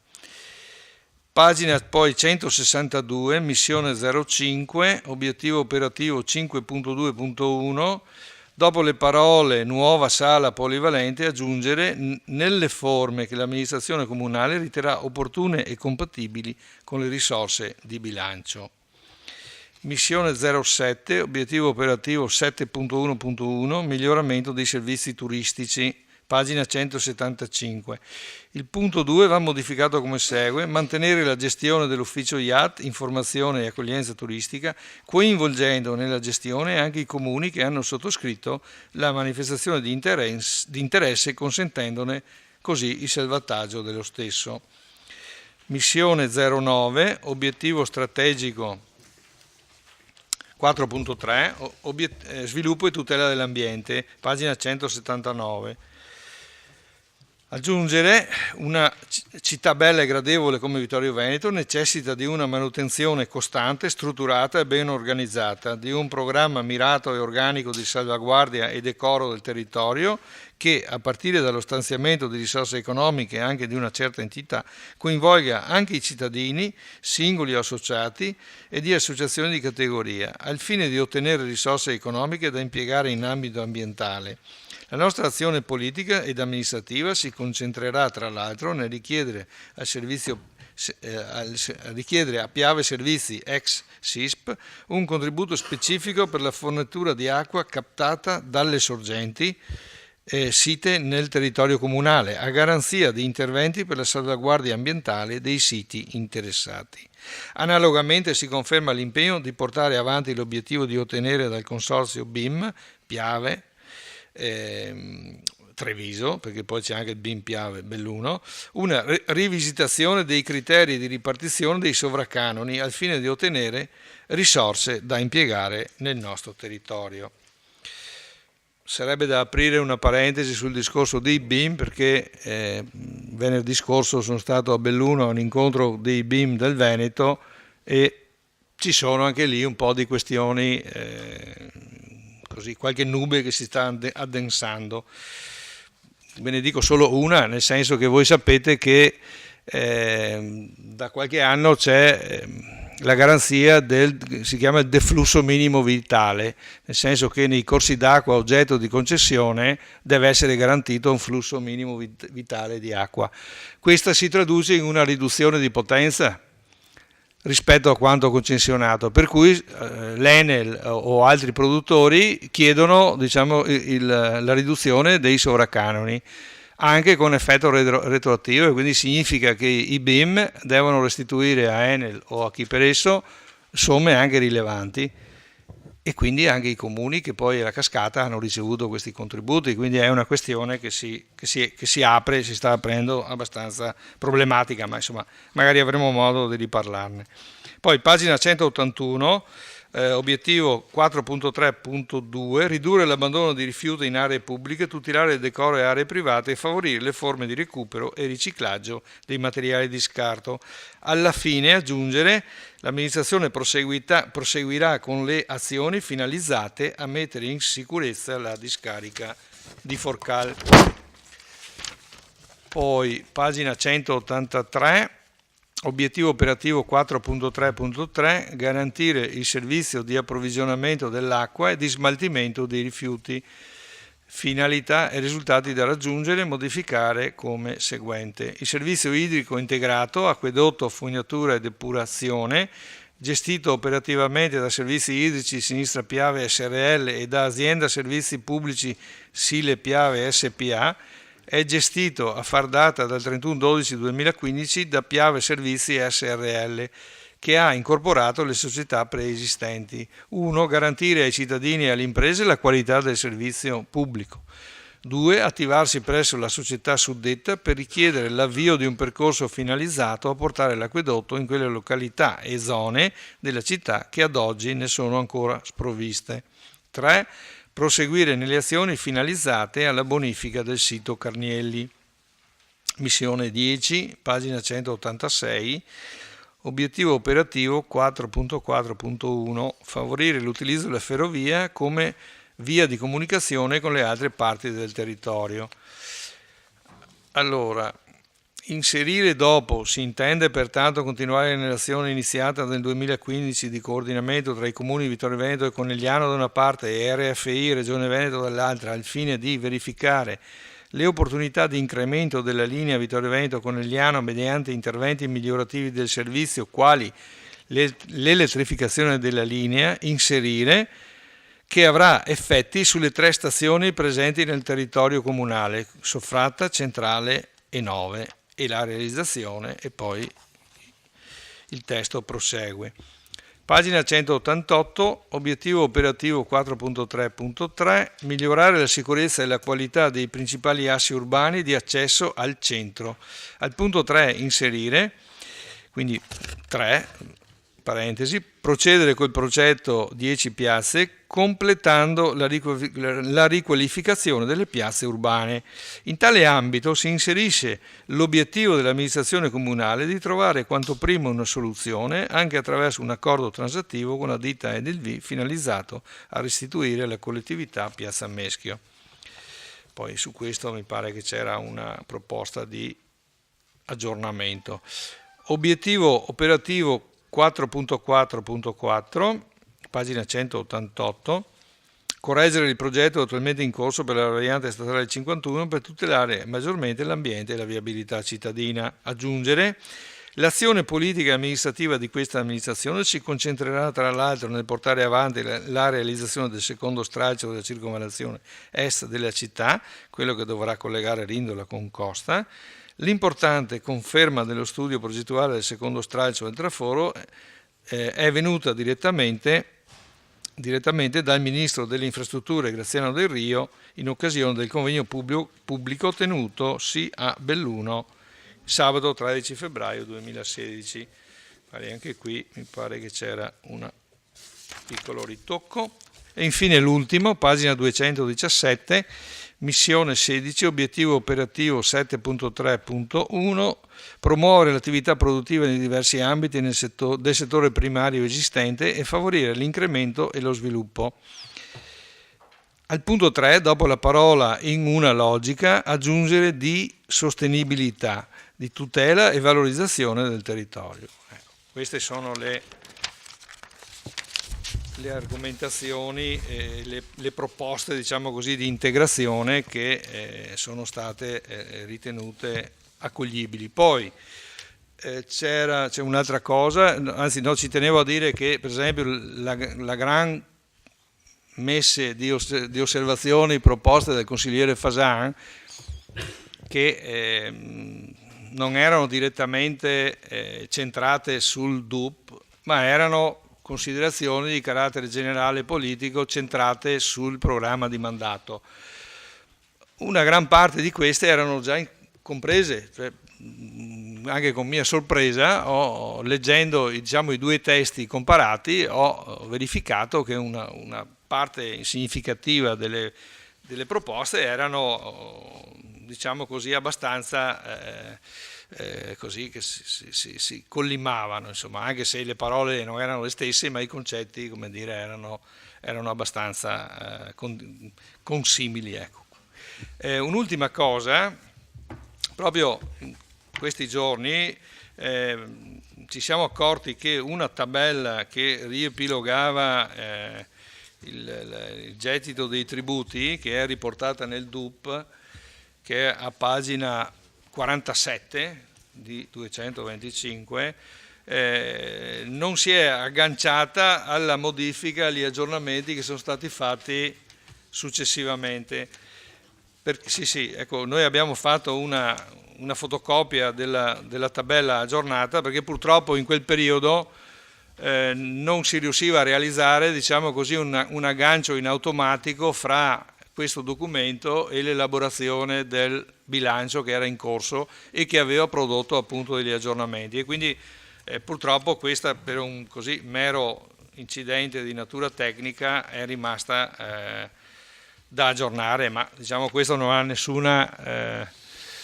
nessuna diciamo così, valenza negativa per quanto riguarda il bilancio. Ecco. Sì, questa sostituisce la tabella che è a pagina 47 del documento del DUP. Okay. Ecco. Grazie, Assessore. Prego. Quindi è aperto il dibattito.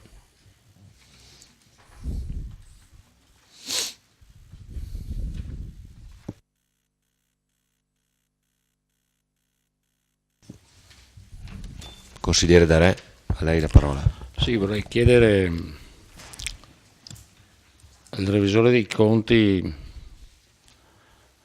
se per cortesia, io le avevo dato una nota quando lei si era presentato in questo Consiglio Comunale, che mi era stata fatta dalla Corte dei Conti a riguardo di Fulvio Fioretti, in quanto inquadrato in sezione D, e contestata dalla Corte dei Conti in quanto, non avendo la laurea, doveva essere un C. Per tale cosa io sono stato perseguito dalla Corte dei Conti, ho pagato, ho chiesto a lei se altre figure all'interno della struttura comunale erano inquadrate come D senza laurea, ho chiesto una risposta scritta, non mi è stata ancora data, vorrei capire se ha intenzione di darla o se devo fare una nota all'ordine dei commercialisti.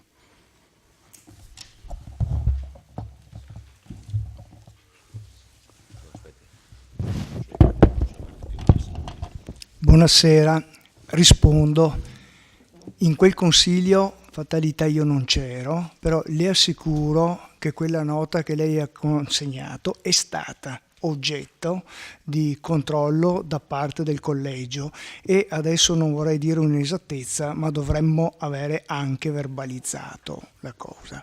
Sarò più preciso dopo questa sua ulteriore richiesta. Prego, un attimo solo. Prego. Penso che mi sia data una risposta scritta su quello che ho chiesto. Sono passati credo 6 o 8 mesi.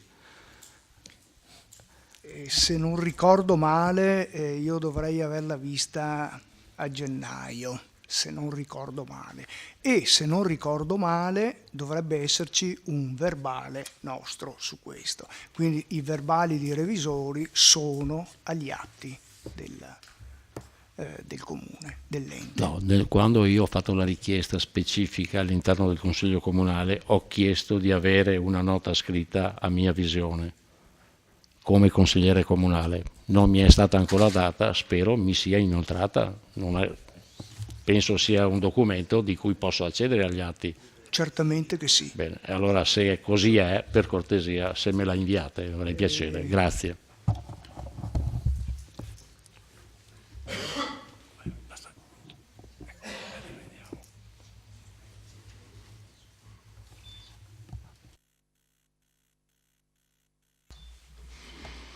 Sì, penso Consigliere Saracino, prego. Questa domanda penso che sia già stata fatta da qualche altro consigliere di opposizione. Volevo chiedere, i soldi in ingresso dalla Savno per lo spazzamento che vengono dati al comune e per il taglio dell'erba, ecco, vorrei sapere in che capitolato vengono messi e per cosa sono stati utilizzati. Grazie. Grazie. Vedo ancora... Si è prenotato di nuovo? No? Consigliere Danè?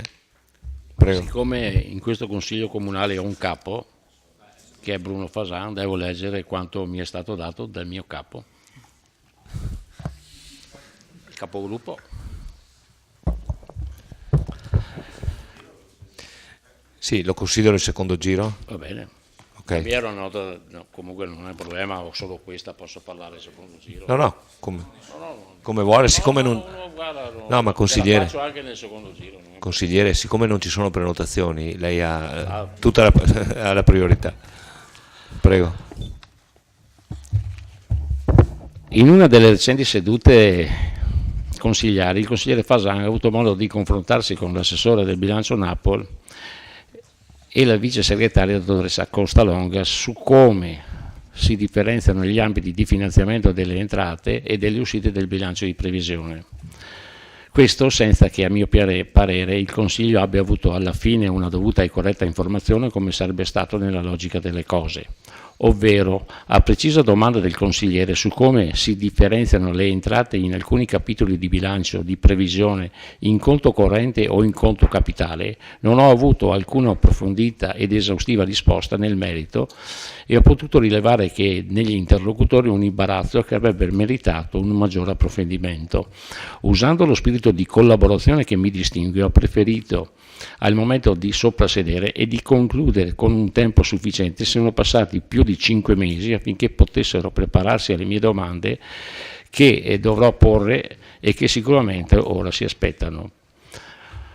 Pure i consiglieri di maggioranza che le loro affermazioni hanno dimostrato di non possedere una corretta informazione su un argomento così importante e basilare per la stesura del bilancio. Gentilmente chiedo ai revisori qui presenti affinché nella presentazione del bilancio spendano per il Consiglio una parte del loro contributo nel chiarire questo aspetto. Ai non informati può sembrare un argomento di poco conto, ma che risulta fondamentale per un corretto funzionamento del bilancio e della gestione della cosa pubblica. In particolare chiedo, una volta chiarite quali siano le entrate in conto capitale, quale sia possibile usare una tantum, risorse definite entrate in conto capitale per finanziare uscite in conto corrente e la corretta interpretazione degli stessi revisori dell'amministrazione alla locuzione latina una tantum. Una domanda pertinente perché ricordo il recupero IMU nella proprietà Enel nel bilancio 2014-2015 e che la legge è interpretata come entrata in conto capitale che l'amministrazione ha usato per ripianare i buchi di bilancio nelle spese correnti. Chiedo inoltre se il parere dei revisori nella stesura del bilancio siano correttamente e puntuali riportate le entrate come relativo ambito di finanziamento, così come per le uscite risulta evidente il capitolo al quale sono state attinte le risorse onde permettere alle minoranze consigliari di espletare nel migliore dei modi le proprie funzioni di controllo. Per quanto si sia impegnata la minoranza, ha trovato difficile lettura il bilancio di previsione dove i dati sono inseriti in un ambito triennale e dove le entrate e le uscite non sono ben evidenti in crescita e in ribasso come era prassi consolidate nei bilanci degli anni precedenti. In particolare ho voluto controllare un'entrata. Devo finire? In particolare ho voluto controllare un'entrata e la relativa uscita del bilancio, come nei recenti consigli aveva impegnato l'assessore Napoli e il consigliere Fasan in una disputa che nulla aveva chiarito ai consiglieri. Ve la leggo tutta, se no ve la consegno poi, perché alla fine chiediamo una relazione. scritta quantomeno. Può continuare? Posso continuare? Certo. La Savano, così come da conversazione rilasciata una cifra pari di 680.000 euro all'amministrazione comunale per lo spazzamento cittadino e la cura del verde per i quali il comune e maestranze proprie. Una convenzione firmata dall'amministrazione ancora qualche anno fa, quando c'erano 10 addetti al mantenimento del decoro e delle nostre strade. Ora, dopo 10 anni, ci sono meno della metà degli addetti, sostituiti per lo più da una forza lavoro data dai socialmente utili. Questa è un'entrata che definisco di scopo e vorrei essere informato in quale scheda in entrata è stata inserita e ancora di più in quale scheda ha trovato posto di uscita, visto che le presenti consigli non era stato chiarito e ho visto con interesse che in questo bilancio le spese per la cura del verde sono state quasi raddoppiate e credo che le risorse possano arrivare da quell'ambito. A precisa domanda e in una richiesta di accesso agli atti il consigliere Fasan al segretario Spessotto aveva risposto per iscritto che non è possibile individuare gli ambiti di spesa come certamente Savano e che probabilmente, anzi sicuramente, andavano a ripianare entrate deficitarie in altri ambiti. Difficile che ciò sia possibile, ma quello che invece non riesco a capire è come l'amministrazione riesca a giustificare queste entrate quando sta già applicando la TASI, la tassa che i cittadini pagano per sostenere i servizi indivisibili, fra i quali lo spazzamento e la cura del verde sono delle voci prioritarie. Chiedo al Presidente dei Revisori come è possibile che i cittadini di Vittorio Veneto paghino 2 volte per un servizio che alla fine risulta deficitario, specialmente nelle periferie. Non è credibile che da quando l'amministrazione ha applicato la TASI avrebbe dovuto rinunciare alla convenzione Savano ed abbassare la Tari, specialmente alle famiglie più in difficoltà. Come sono giustificate le entrate Savano nel bilancio comunale? Chiedo ai revisori, al di là della dovuta risposta al consigliere, una relazione scritta in quanto ho affermato.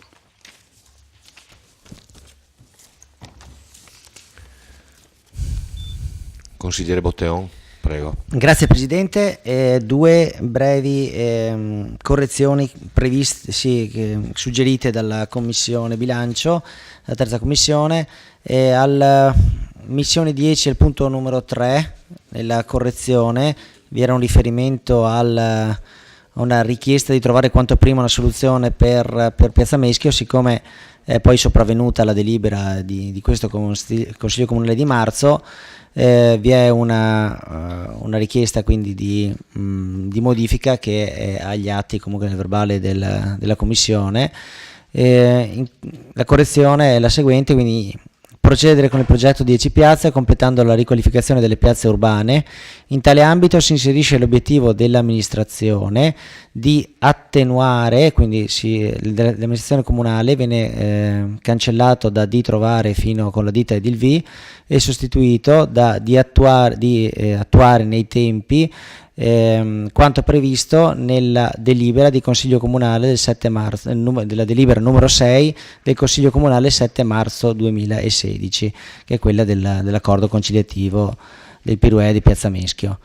Altra piccola modifica, sempre in seguito, sull'aggiunta relativa al secondo stralcio della circonvallazione, abbiamo suggerito di non inserire il nome del ministro Del Rio, visto che si tratta di un documento programmatico, e quindi il testo, l'importante conferma dello studio progettuale del secondo stralcio del traforo sia avuta direttamente dal Ministero delle Infrastrutture in occasione del convegno pubblico tenutosi a Belluno sabato 13 febbraio 2016.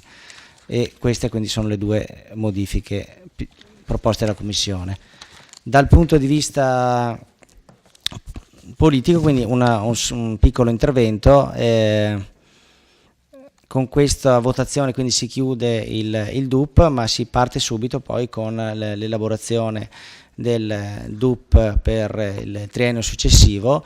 Da questo punto di vista io faccio quindi sottolineo l'intervento fatto nel Consiglio Comunale precedente e in questo caso confido nel nuovo assessore allo sport e al tempo libero Giuseppe Costa, di cui conosco la passione e la competenza, affinché in quel documento venga inserito un nuovo impianto sportivo per la città di Vittorio Veneto, quindi con un investimento per lo sport di cui la città secondo me ha bisogno, avrebbe tutto l'interesse ad attuare, ovvero nella fattispecie, come avevo già detto, un investimento per il campo da rugby.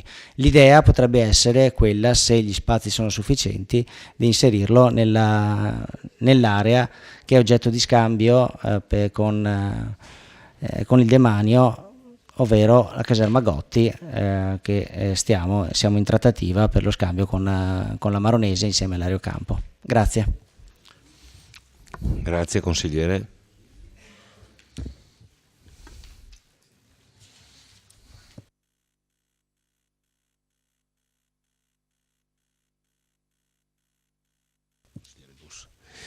Consigliere Dus, a lei la parola. Sì, dato che il periodo primaverile avanza e con l'avanzare del periodo avanza anche il crescere dell'erba nelle piste ciclabili, aiuole varie del comune, volevo sapere quanto il comune spende per gli sfalci dell'erba, visto che è un problema che più volte viene sollevato sulla stampa e anche nei social. Grazie.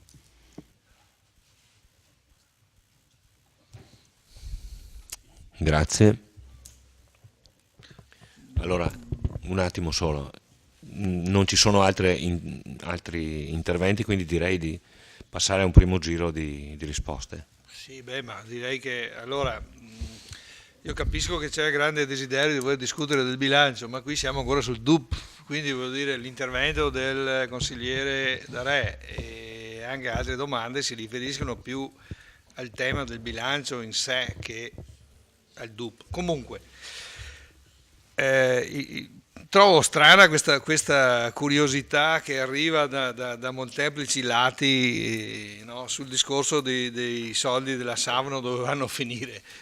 Entrano nelle casse del comune perché noi facciamo un servizio per conto di Savno utilizzando personale e macchinari. Tra l'altro avrete senz'altro visto al lavoro la nuova spazzatrice, che è una sorta di Ferrari del settore, che fa un lavoro egregio e in poche settimane ha recuperato, diciamo così, il ritardo accumulato nei mesi precedenti, quando la spazzatrice che era prima in esercizio era guasta, perché ovviamente arrivata alla fine del suo percorso. Quindi anche qui, se c'è interesse a sapere il percorso che fa queste entrate, si può tranquillamente fare, non c'è nessun tipo di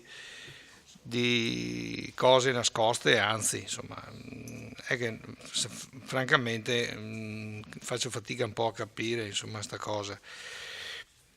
Discorso degli sfalci, ecco, gli sfalci è un problema che ci costa parecchio. Noi abbiamo messo ordine anche al rapporto fra comune e il gruppo della Coldiretti, delle aziende della Coldiretti che si relazionano con il comune per svolgere questo servizio attraverso una convenzione che non è stato semplicissimo costruire, perché sono state censite tutte le aree, i metri quadri, per definire dei costi che siano chiari nella loro origine, eccetera, eccetera, eccetera. Quindi l'anno scorso è stato il primo anno che è andato a regime questo tipo di accordo, con, credo, soddisfazione da parte di tutti. In più, avendo previsto a bilancio, a differenza che nel passato, delle somme con destinazione specifica per queste voci, potevamo anche pagare il lavoro quando era stato fatto, cosa che invece non accadeva nel passato, in quanto non essendo specifiche voci a bilancio, i pagamenti si trascinavano nel tempo. Comunque, diciamo che le cifre sono circa 100.000 euro che vengono corrisposte per queste collaborazioni, che adesso noi abbiamo anche il capitolato, se i consiglieri vogliono vederlo, si può tranquillamente vedere, per capire dove intervengono e cosa fanno.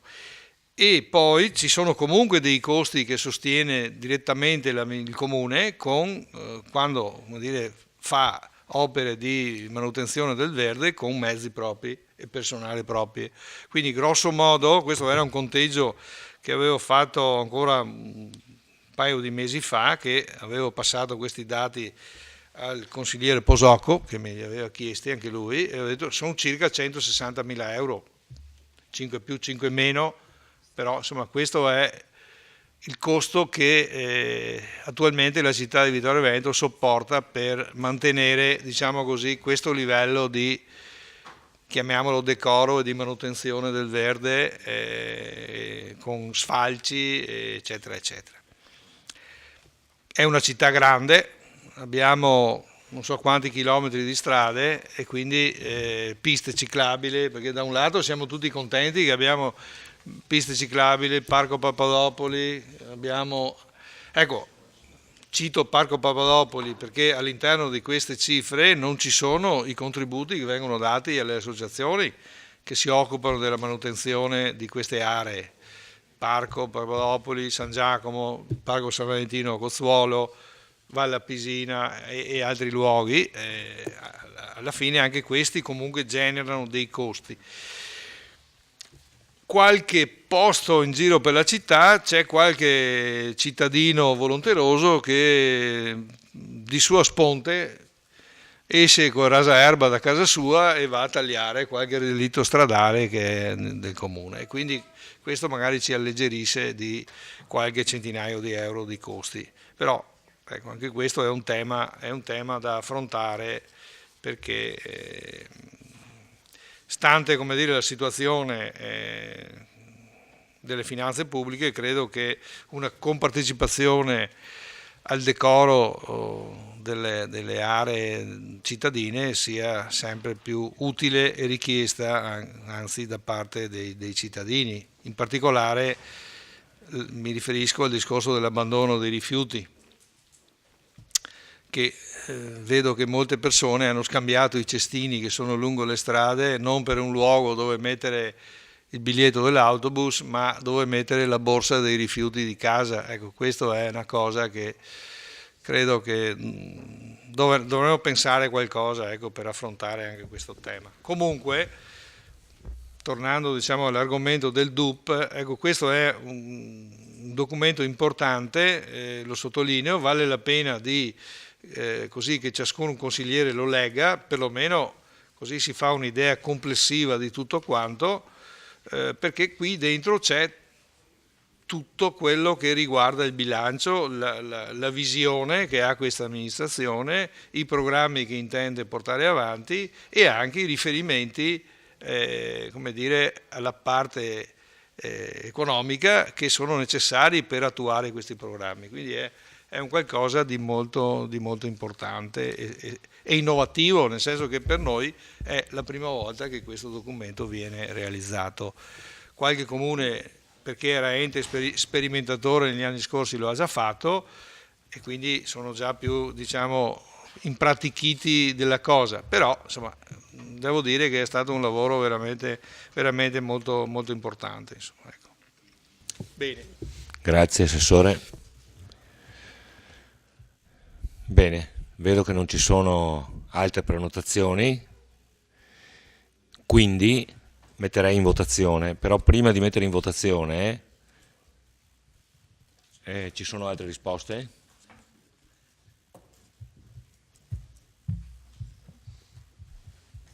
Dobbiamo considerare le due modifiche proposte dalla Commissione. Ci sono altre risposte? No.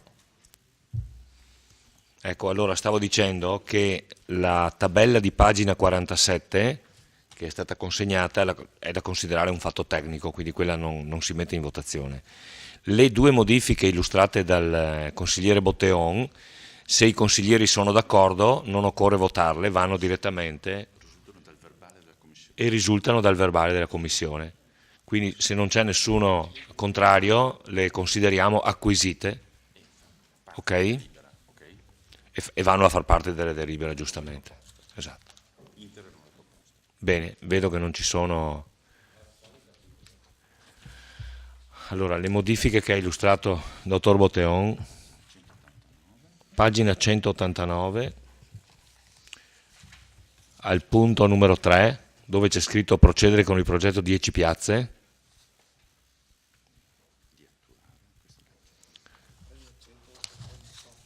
Allora, c'è scritto a un certo punto, c'è scritto il testo vecchio, l'obiettivo dunque riqualificazione delle piazze urbane, in tale ambito si inserisce l'obiettivo dell'amministrazione comunale di trovare quanto prima una soluzione. Ecco, cancellare da trovare fino a Piazza Meschio e inserire con, quindi leggo la frase diciamo così modificata, dopo la parola amministrazione comunale, l'obiettivo dell'amministrazione comunale di attuare quanto previsto nella deliberazione consigliare numero 6 del 7 marzo 2016 riguardante l'accordo transattivo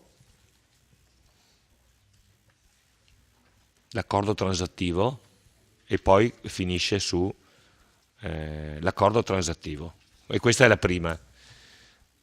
La seconda, togliere il nome Graziano Del Rio dalla frase sulle finalità. Leggo quindi: l'importante conferma dello studio progettuale del secondo stralcio del traforo si è avuta direttamente dal Ministro delle Infrastrutture in occasione del convegno pubblico tenutosi a Belluno sabato 13 febbraio 2016.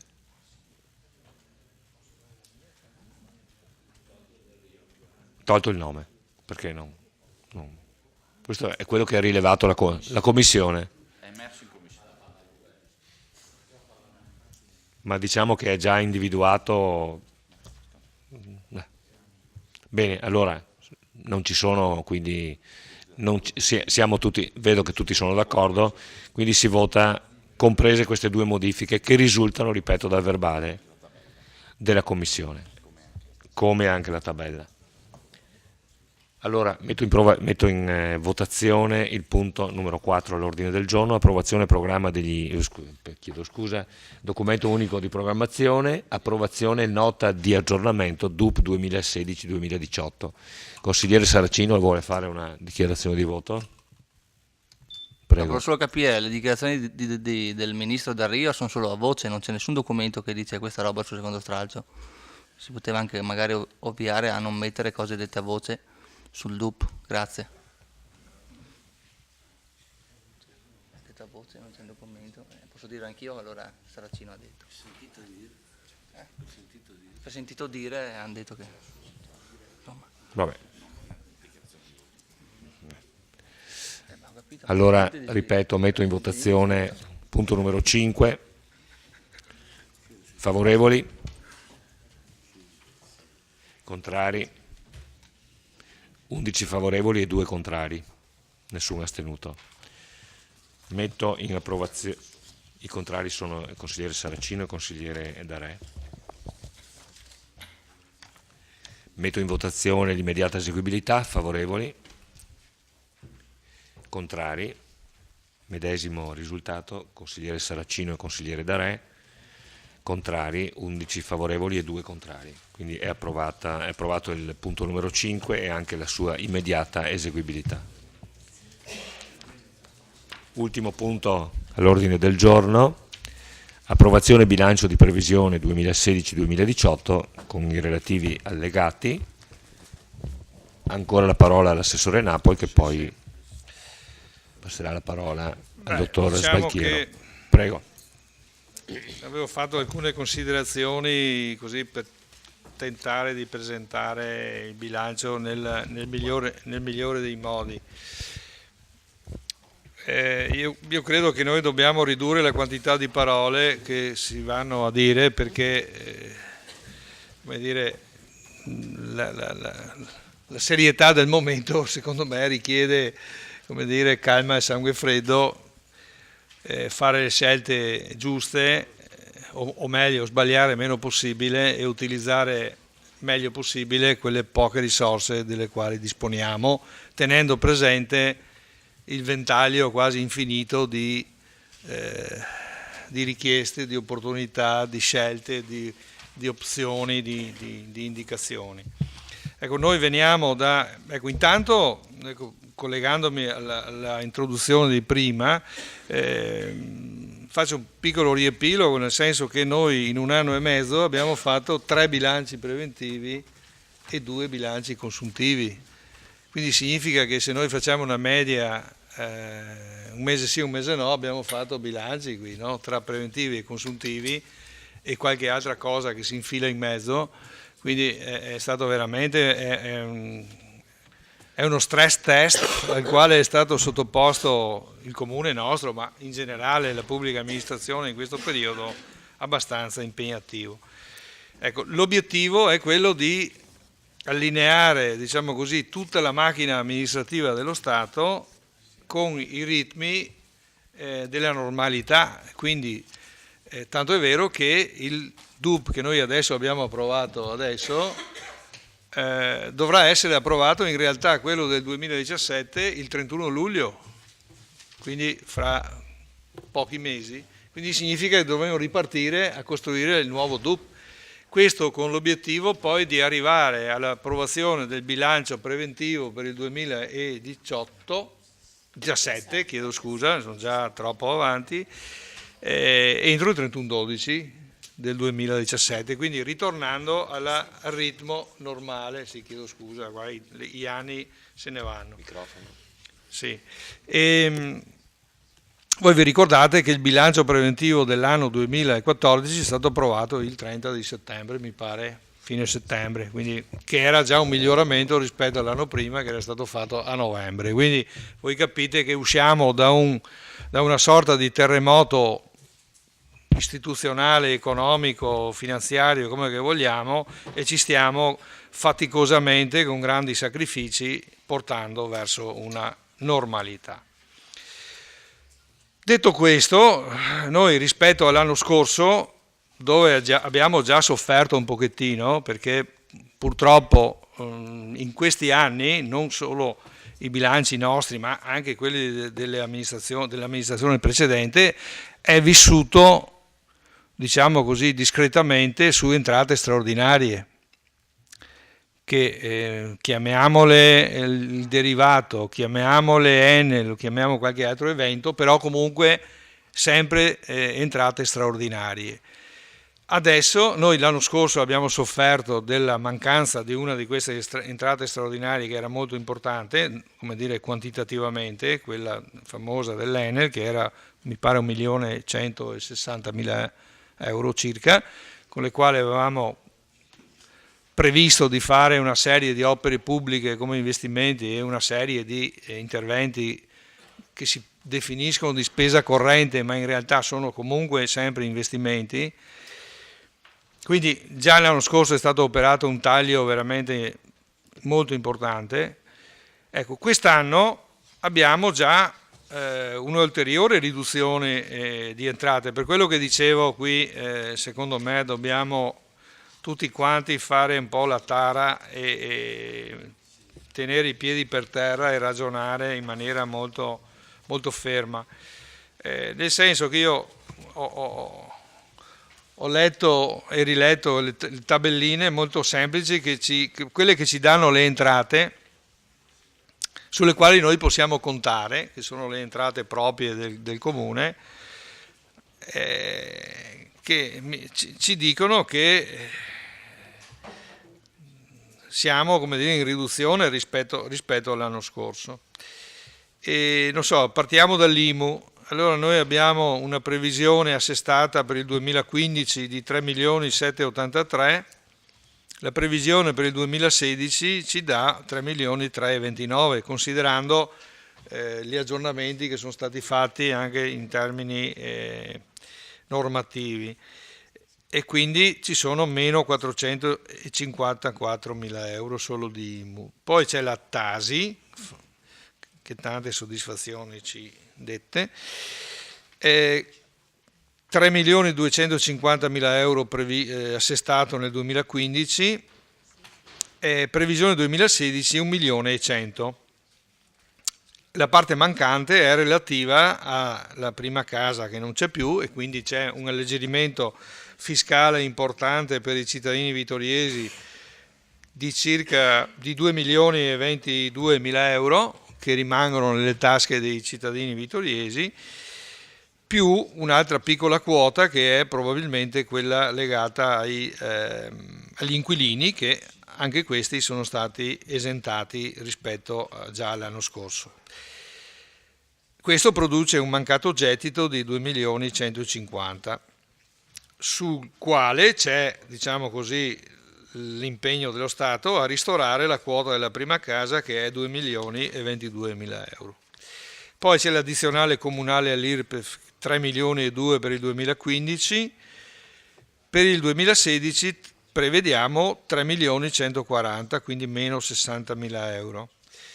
Poi ci sono i recuperi di evasione, diciamo così, tra virgolette, ICI-IMU, che andiamo da 337.000 euro circa nel 2015 a 250 nel 2016.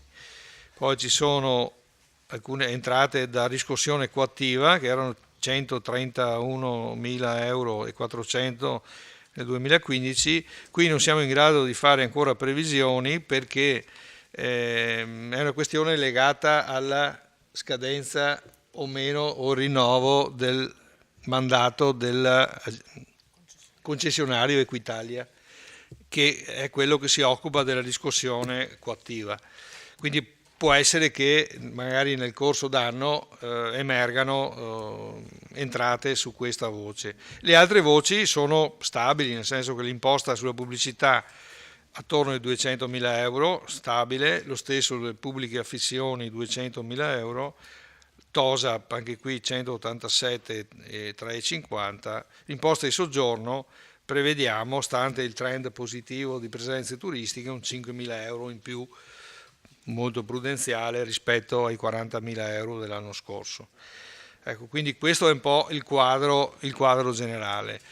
È un quadro di estrema rigidità, soprattutto dal lato delle entrate, che ovviamente crea rigidità anche sul lato delle uscite, evidentemente. Quindi voi sapete che la macchina comunale si compone di tutta una serie di voci di spesa, alcune sono comprimibili, nel senso che sono con vari gradi, diciamo così, spese che si possono, come dire, in qualche modo modulare, altre sono spesa cosiddetta rigida. Ecco, una volta, quando si facevano nelle relazioni dei revisori del conto, c'era un indicatore che era l'indicatore della rigidità della spesa, no? In rapporto alla spesa totale, quanto era la spesa obbligatoria, diciamo così. Ecco, io credo che negli ultimi anni, essendo calata la spesa facoltativa, quella obbligatoria è andata molto in alto. E questo ci dà la fotografia della situazione che oggi vive la pubblica amministrazione, insomma. Ecco. Essendo il comune l'ente di prossimità che si relaziona più così, che è più a contatto col cittadino, con le sue problematiche, con le sue istanze, con i suoi desideri, si misura ancora di più la difficoltà nel dover molto spesso spiegare perché magari certe cose, anche se giuste e condivisibili, non si possono fare, o magari non si possono fare subito o nei tempi con i quali sarebbe previsto, sarebbe giusto farle. Ecco, questo credo sia un qualcosa che riguarda un po' tutti gli amministratori di qualunque colore politico siano. Ecco, un dato importante credo vada anche leggendo, io sto guardando quel documento che è la nota integrativa al bilancio di previsione, che è una sorta di documento che accompagna la lettura del bilancio, altrimenti è un documento, diciamo, abbastanza complesso, tenendo presente che quest'anno è nuovo nella sua formulazione, quindi ci sono aggregazioni di cifre che sono combinate in modo diverso rispetto agli anni precedenti, per cui se uno aveva imparato magari faticosamente a capire e a destreggiarsi all'interno delle varie tabelle, no? Quest'anno si trova un po' spiazzato perché sono rimasto anch'io un po' spiazzato perché evidentemente ci sono delle combinazioni di cifre che sono costruite in modo diverso e quindi è un po' difficile da capire, ma insomma i nostri uffici sono qui a disposizione per eventualmente, se i consiglieri hanno domande e magari chiarimenti da fare, insomma siamo completamente a disposizione per chiarire ogni dubbio possibile. No, volevo darvi anche lettura di una tabellina che riguarda i servizi a domanda individuale, perché è sempre, secondo me, ogni volta che l'ho letta a qualcuno ho assistito a così, espressioni di sorpresa, perché magari uno non si rende conto delle cose, però insomma, ad esempio il servizio di asilo nido, un servizio molto importante che costa 532.300 euro e prevediamo di avere un'entrata di 250.000 euro, quindi vuol dire che la copertura è 46,96. Voi sulla tabellina che vi è riportata lì trovate, diciamo così, alla voce delle spese trovate 266.150, ma questo perché in base alla legge del 1992, non mi ricordo più, 26 aprile, no, legge 498-1992, articolo 5, fissa il principio che le spese per il funzionamento degli asili nido, comunali ovviamente, vengono considerate al 50% ai fini della determinazione della percentuale di copertura. Infatti se noi guardiamo la nostra tabellina vediamo che la spesa considerata è 266,150, la copertura, le entrate 2,50, mi dà 93,93%, quindi è un dato assolutamente clamoroso, ma purtroppo non è così. Servizi estivi, abbiamo 107.000 euro di costo e 70.000 euro di incassi. Impianti sportivi 259.123 contro 165.450. Poi le mense abbiamo 381.000 contro 180 di entrate. Musei e biblioteche 424.127 contro 86.500. Cimiteri, anche se qui questo dato è in miglioramento notevole rispetto agli anni precedenti. Cimiteri 273.763 di spesa contro 85 di entrate. L'uso dei locali 60.000 euro e 50 di entrate, questo è ormai diciamo un dato molto positivo. La gestione del teatro da ponte, anche qui c'è un leggero miglioramento di 152.900 di costi e 30.000 euro di entrate. Ecco, per un totale sostanzialmente di una differenza fra le entrate e le uscite effettiva di 1.184.000 euro. Quindi vuol dire che i cittadini vittoriesi contribuiscono, quelli che non, cioè tutti, ma in particolare quelli che non usufruiscono di questi servizi, contribuiscono al loro mantenimento pro quota per questa somma così importante per il nostro bilancio. Ovviamente questo contribuisce al decoro, a tenere una società attiva, avere i musei, avere le biblioteche, avere i teatri, avere tante cose che funzionano. Ovviamente voi mi insegnate che qualsiasi cosa ha dei costi. Sul personale stavo guardando un po' di spese correnti, ma insomma mi fermo sulle cose più importanti. Ecco, sul personale noi abbiamo in questi anni una riduzione importante, nel senso che non perché sono diminuiti gli stipendi, ma perché la gente va in pensione. Questo da un lato, come dire, è positivo, perché vuol dire che uno cambia vita e si dedica a altri interessi.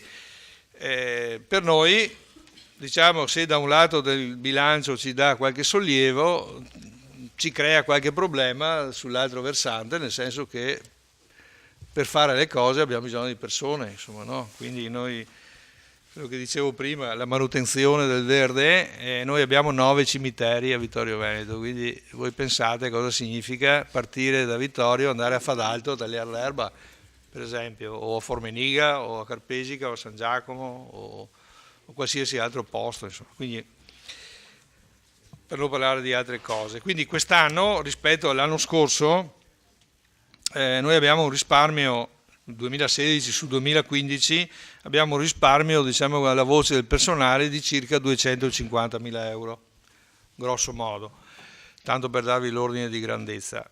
Ed è una somma importante, ovviamente, che noi utilizzeremo in maniera molto accorta per quanto riguarda il nostro bilancio, anche perché avete visto che prima, quando si parlava delle entrate, abbiamo visto che qualche sofferenza ulteriore ce l'abbiamo. Poi abbiamo anche una delle fonti di entrate del comune erano al passato gli oneri di urbanizzazione. Adesso mi pare che la previsione, vado a memoria perché non trovavo più il dato, prevediamo per il prossimo anno 350.000 euro, che è una somma che qualche anno fa incassava, eccoli qua, sì.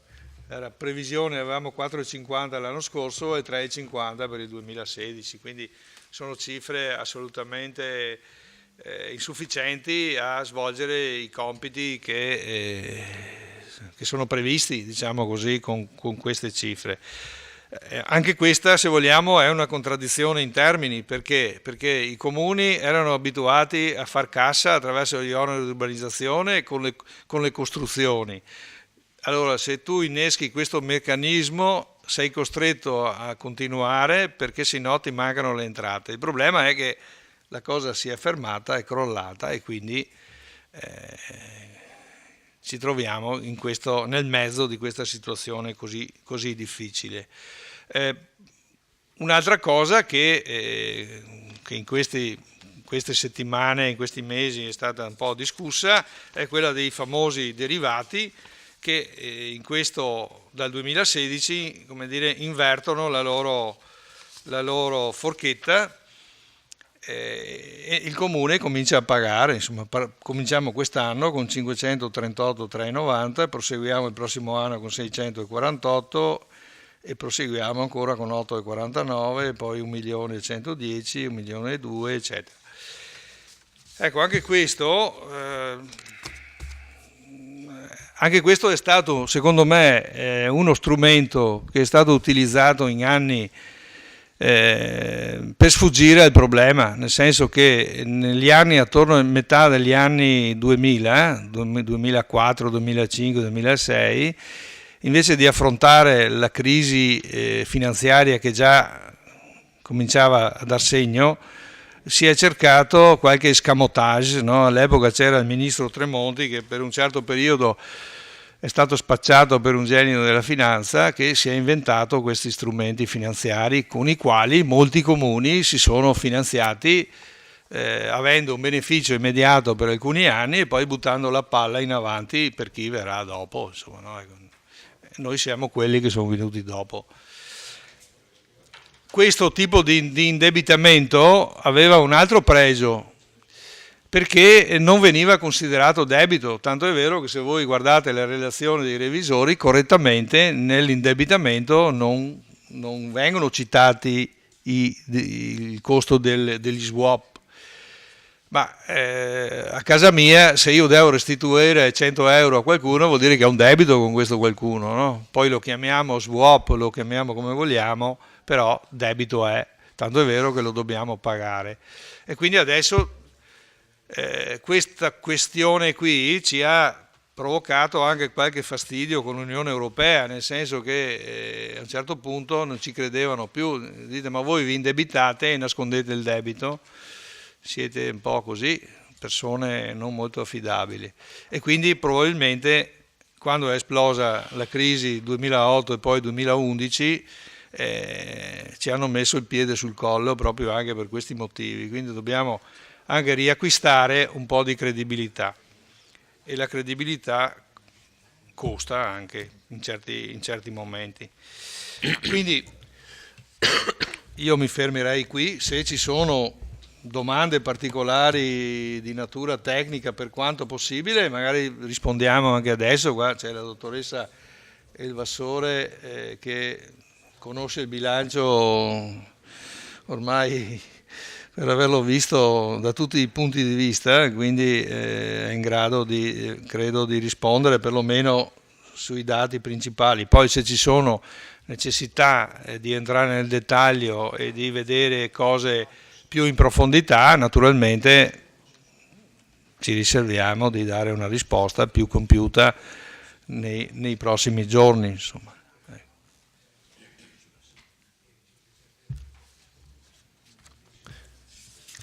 Assessore Napoli, ha concluso? Io ho finito. Perfetto. Allora, apro il dibattito, poi darò la parola anche al dottor Sbalchiero per dire qualcosa sulla... Sì, giustamente, essendo un tecnico nostro ospite, gli diamo subito la parola per la sua breve illustrazione e poi... Sulla parte bassa. Trovato il punto giusto. Ecco, un po' più vicino. Sì, perfetto.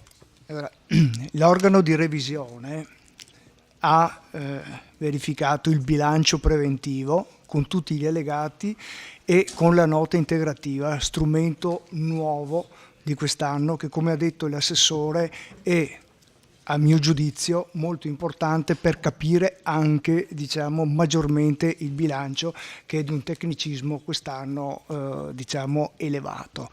Detto questo, il collegio, esaminati questi documenti qua, ha constatato la regolarità nell'osservanza delle norme di legge, dello statuto del comune, del regolamento della contabilità, dei principi imposti dal TUEL e dai principi contabili applicati. Detto questo, ha rilevato la coerenza, la congruità e l'attendibilità contabili delle previsioni di bilancio. Sulla base di questi elementi qua, come la legge ci richiede per il nostro compito, ha rilasciato il parere favorevole sulla proposta di questo bilancio 2016-2018, senza nessuna osservazione, diciamo, particolare in merito. Ecco, questa è la sintesi, diciamo, del nostro lavoro in merito al bilancio previsionale.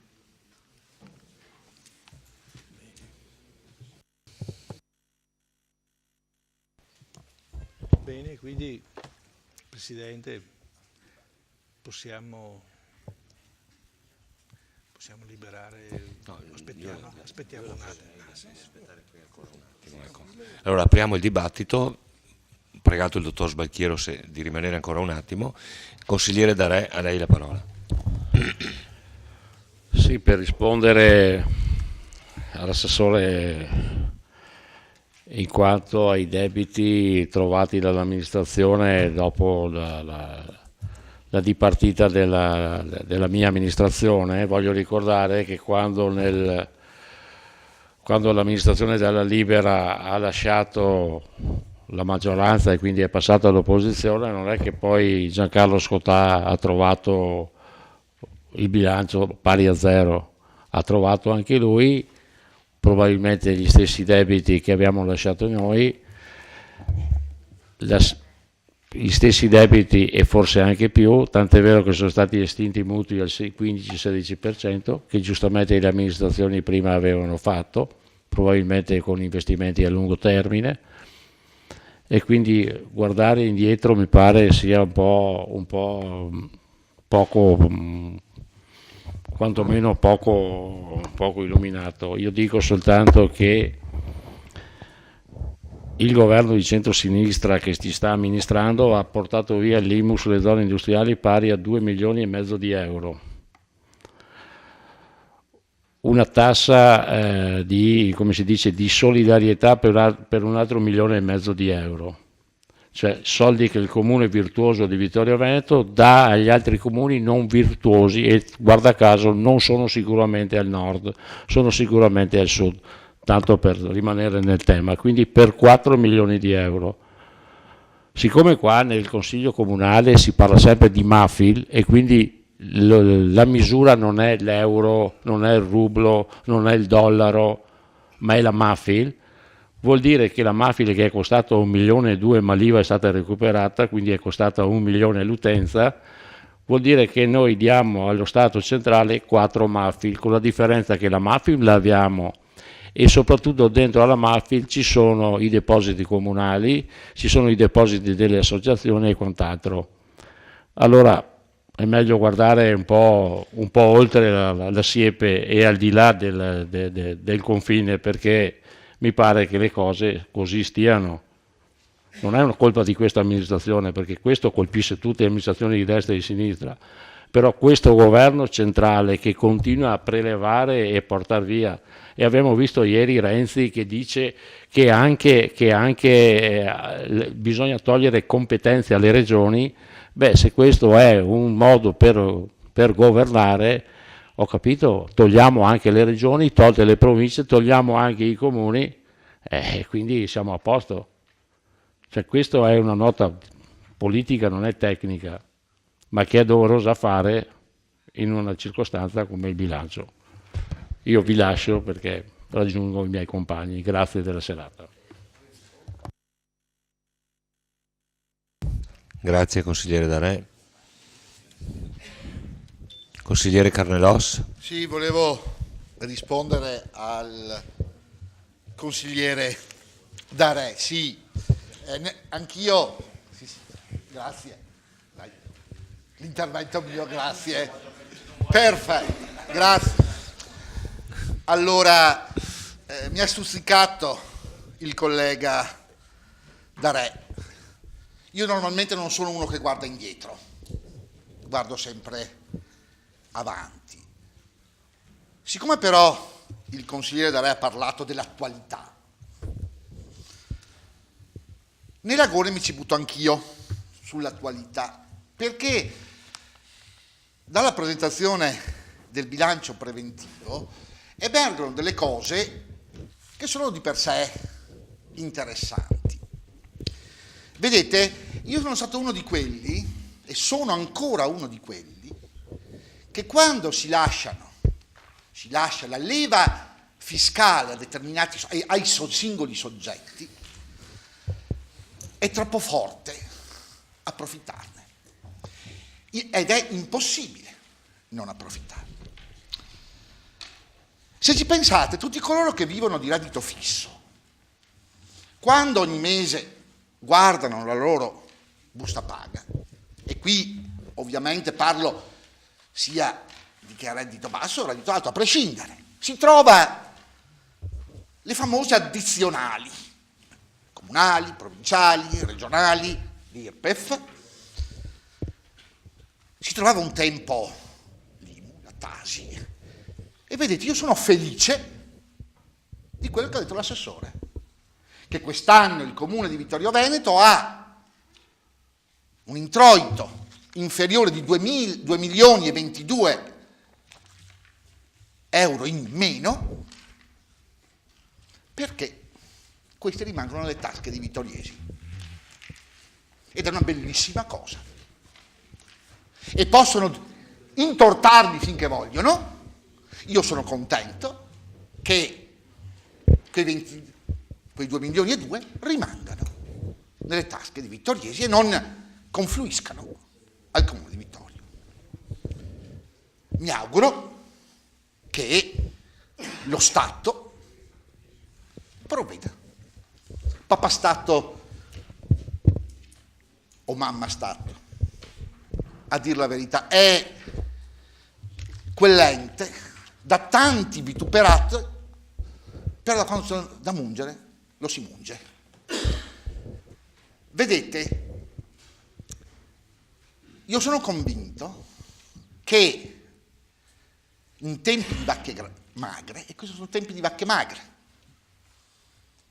si è visto che effettivamente chi più chi meno, gli enti, anche quelli locali, avevano le mani bucate.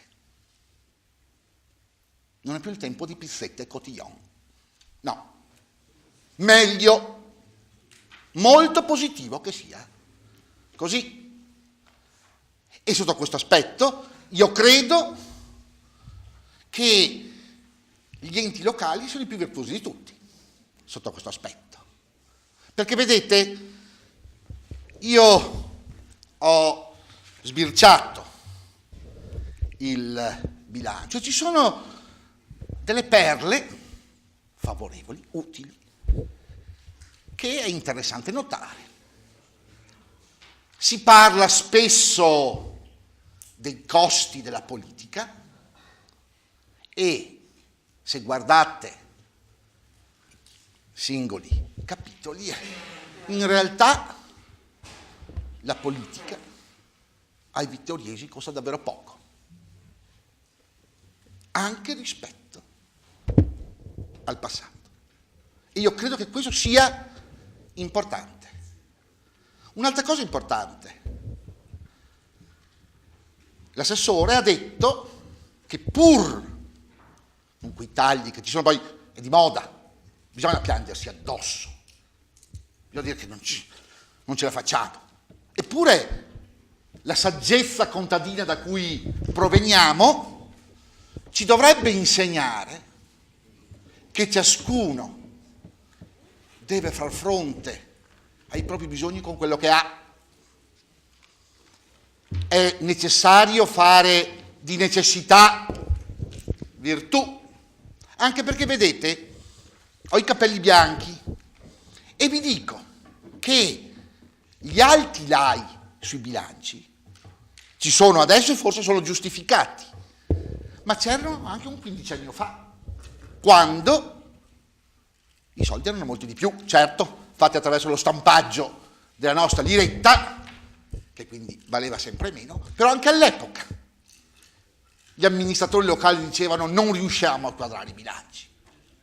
Sono convinto, qui abbiamo un predecessore, erano tempi migliori, ma credo che anche all'epoca si dicesse non riusciamo a quadrare i bilanci. Se ci fosse qua Scotta, direbbe la stessa cosa, pur con tutti i soldi, con i derivati, quello che è, ci direbbe, guardate che anche all'epoca i miei consiglieri, i miei assessori dicevano non ce la facciamo, c'era tutto nel tirare la giacchetta, perché questo ormai è diventato uno sport nazionale. E, dicevo, io credo che sia una cosa importante, l'assessore ha detto, pur con questa ristrettezza, pur con i tagli testè indicati, ha detto non aumenta di 1 centesimo, non aumentano le tariffe dei servizi individuali. Io credo che questo sia meritorio. Potreste dirmi, ma c'è qualcosa di positivo? Certo, e questo anche questo l'ha fatto il governo centrale, come la Tasi. In passato c'era il vezzo, quando non si riusciva a quadrare i conti, cosa si faceva? Lo dicevo prima nelle buste paga. Si alzava l'aliquota IRPEF comunale, l'aliquota IRPEF regionale, l'aliquota IRPEF provinciale. Lo Stato centrale quest'anno ha detto le aliquote non si toccano. E credo sia importante, perché anche questi sono soldini che rimangono nelle tasche dei vittoriesi e degli italiani. Perché vedete, è facile aumentare le opere pubbliche, aumentare i servizi, aumentare tutto, tanto poi che pantaglione che pare, perché è così. E invece dobbiamo fare con quello che vogliamo. Fra l'altro, Anche questo è abbastanza significativo e, come si può dire, utile da un punto di vista educativo. È vero, purtroppo la politica ormai è diventata una cenerentola, non ascolta più nessuno, però è interessante quello che diceva l'assessore sulle quote di copertura dei servizi, perché la vulgata è che quanti soldi che paghi, il pranzi, le mense, che costi.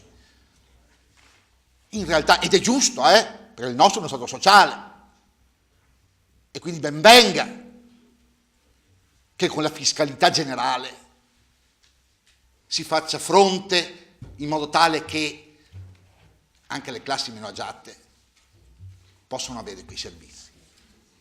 Però è da sfatare il mito che tanto noi paghiamo tutto. Non è vero. L'asilo nido lo paghiamo al 50%, i pasti, non mi ricordo la percentuale, il resto paga il comune, paghiamo tutti noi, giustamente.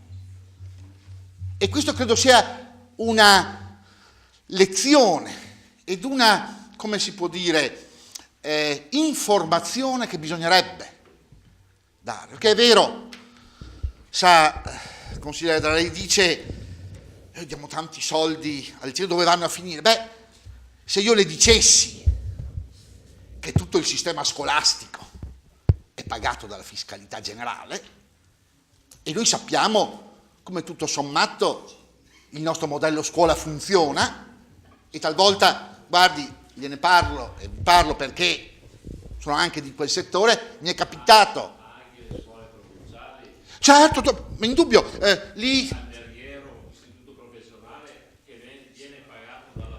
No, è stato l'alberghiere, no, l'edilizia scolastica aspetta alle province, d'accordo, l'edilizia scolastica, sto parlando solo di personale. Ci troviamo delle volte in consigli di classe in cui ci sono più docenti che studenti, ma è giusto che sia così. Ma provate a immaginare le imposte potrebbero diminuire del 10%. Tanto per dire, dico la fesseria, sapete, da un punto di vista sociale, ma per far capire. Nel senso che l'istruzione, ed è giusto che sia così, ed è giusto che sia portata, ci sia l'obbligo ai 16 anni, non come in passato in terza media, ancora prima, perché la cultura è importante, ma sarebbe facile tagliare la tassazione eliminando i servizi. Ma questo non è possibile. Certo è vero una cosa, e qui probabilmente Darè può aver ragione sul fatto che la spending review in certi posti, in certi luoghi venga fatta con più severità rispetto ad altri. È vero, ma dico a lei che fino a un certo punto e fino a qualche anno fa, come si può dire, invocava la panacea, la Padania. Ora mi pare che per confondere un po' i ruoli ci sono gli amici di Salvini, allora i padani parlano in Padania, gli amici di Salvini, c'era oggi l'onorevole Salvini che era in Sicilia.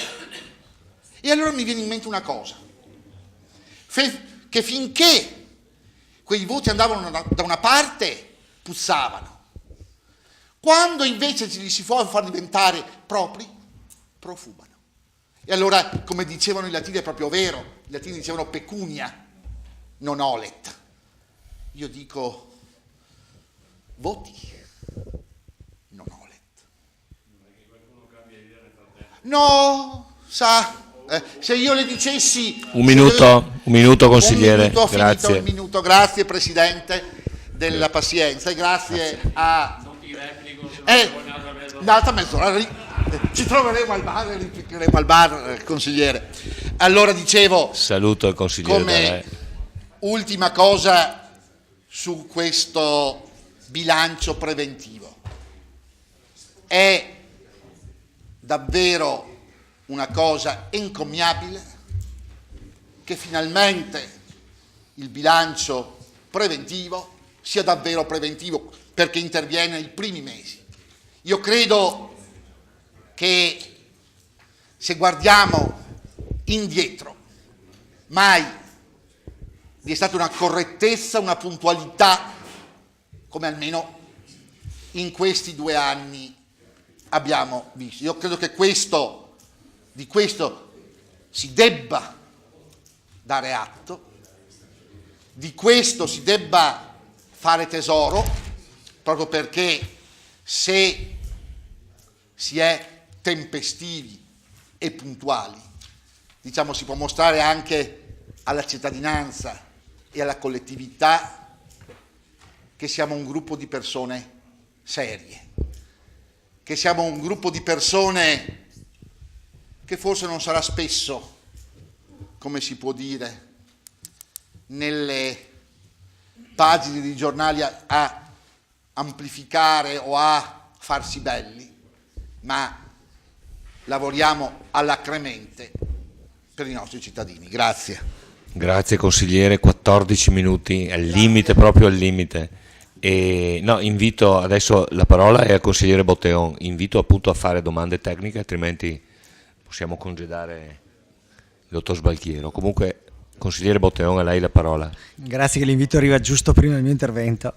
Allora, se passo 6 minuti le chiedo di fermarmi. No, noi in teoria abbiamo 14 minuti. Lo so, ma le chiedo di fermarmi prima. Perché... Io vi invito a essere brevi lo stesso, prego.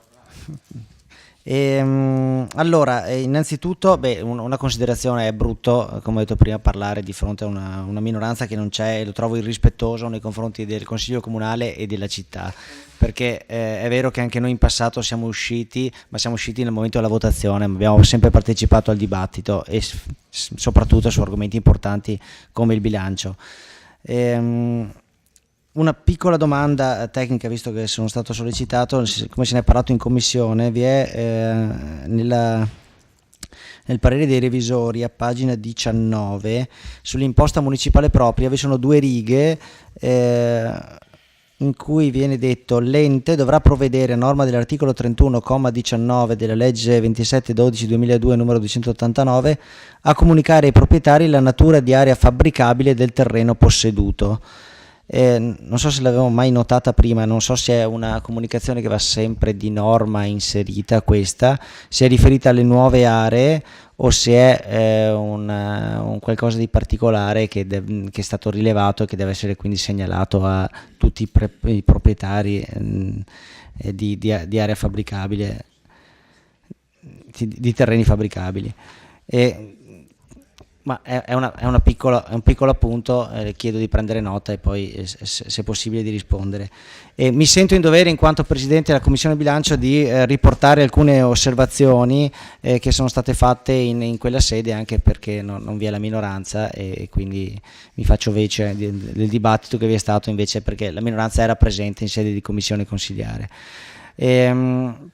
Allora, alcuni dati, tipo la previsione sull'imposta di soggiorno di 45.000 euro, ci è stato riferito, vedremo nel consuntivo, che l'imposta di soggiorno per il 2015 ha raggiunto o quasi gli obiettivi che erano stati centrati, che sembravano ambiziosi, e questa penso sia una notizia piuttosto positiva come punto di partenza per questa entrata per la nostra città. Un altro dato segnalato tra le coperture, prima l'assessore si è soffermato sull'asilo nido, in commissione abbiamo discusso della copertura del teatro da ponte, che continua, quindi è una previsione, quindi, ma in linea con gli anni precedenti continua a essere su percentuali intorno al 20%, siamo a 19,62 con entrate previste di 30.000 rispetto a spese di 152.900 euro, che è una percentuale piuttosto bassa, come si è detto in commissione, che forse inviterebbe a una riflessione, magari a un cambio gestionale che possa portare a un'entrata superiore, a una percentuale di copertura superiore a questa. Altre considerazioni. Beh, prima il consigliere D'Arè, che ovviamente è uscito, parlava della necessità anche di questa amministrazione di procedere a consulenze, non citando però gli importi, perché mentre ora di consulenze parliamo di 35-40 mila euro, nel 2009 si parlava di 300 mila euro, quindi è crollato, e anche per legge ci sono delle imposizioni di legge che per fortuna, dico io, impongono questo, però la spesa di consulenze è decisamente crollata per questo, anche per il comune di Vittorio Veneto. Altra considerazione, interessi passivi, guardando le voci di interessi passivi, vediamo che nel 2015 siamo a 223 mila euro, nel 2016 689 mila euro e poi 789 e 968 nel 2018.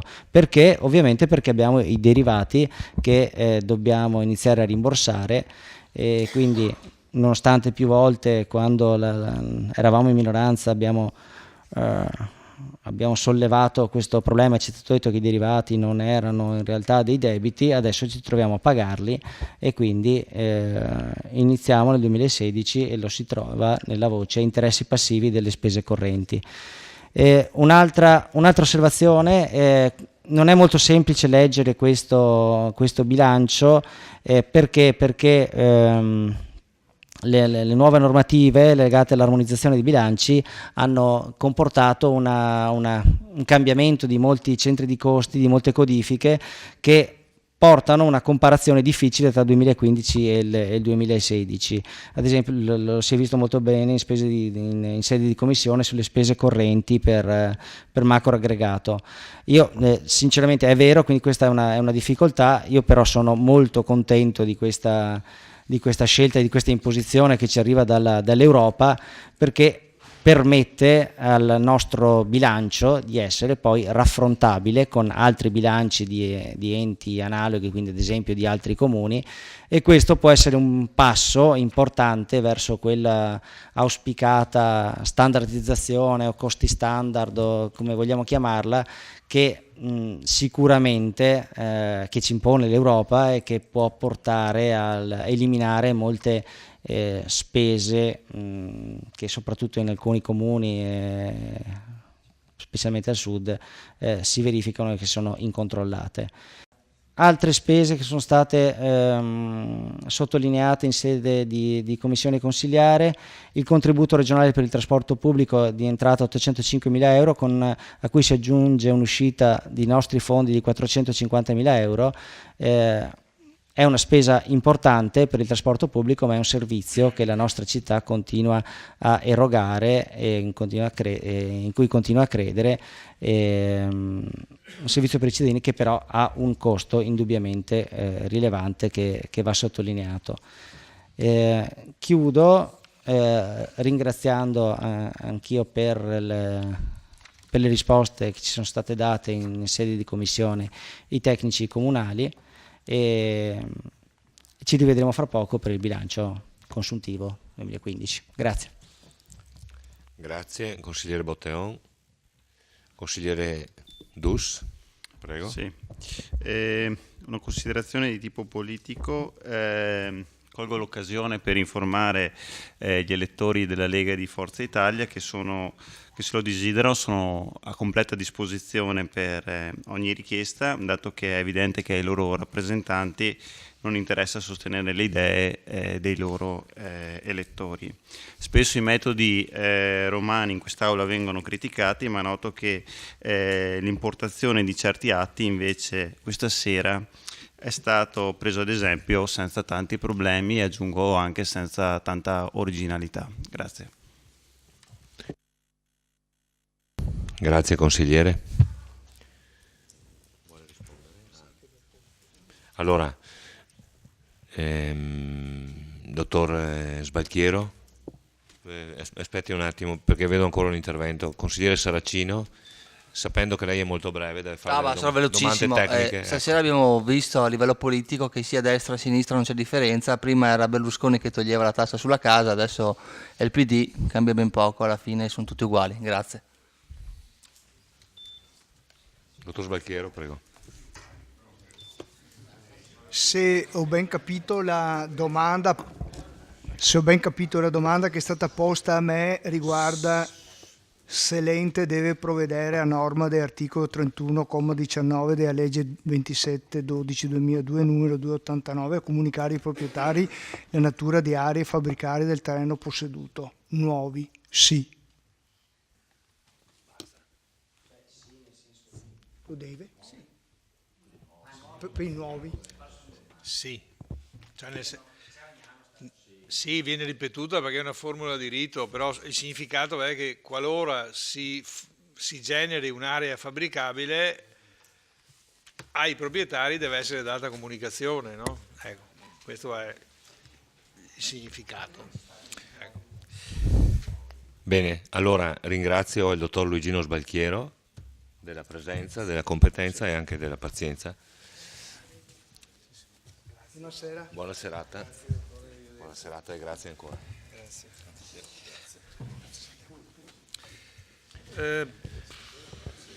Breve replica. Brevissima. Qualche minuto, dai. Mezzanotte. Un minuto. Allora un minuto di orologio. No, non si fanno repliche. Ah, peccato. Allora, No, volevo solo una cosa, 30 secondi però. 30 secondi. No, volevo dare un dato perché insomma, allora secondi col cronometro.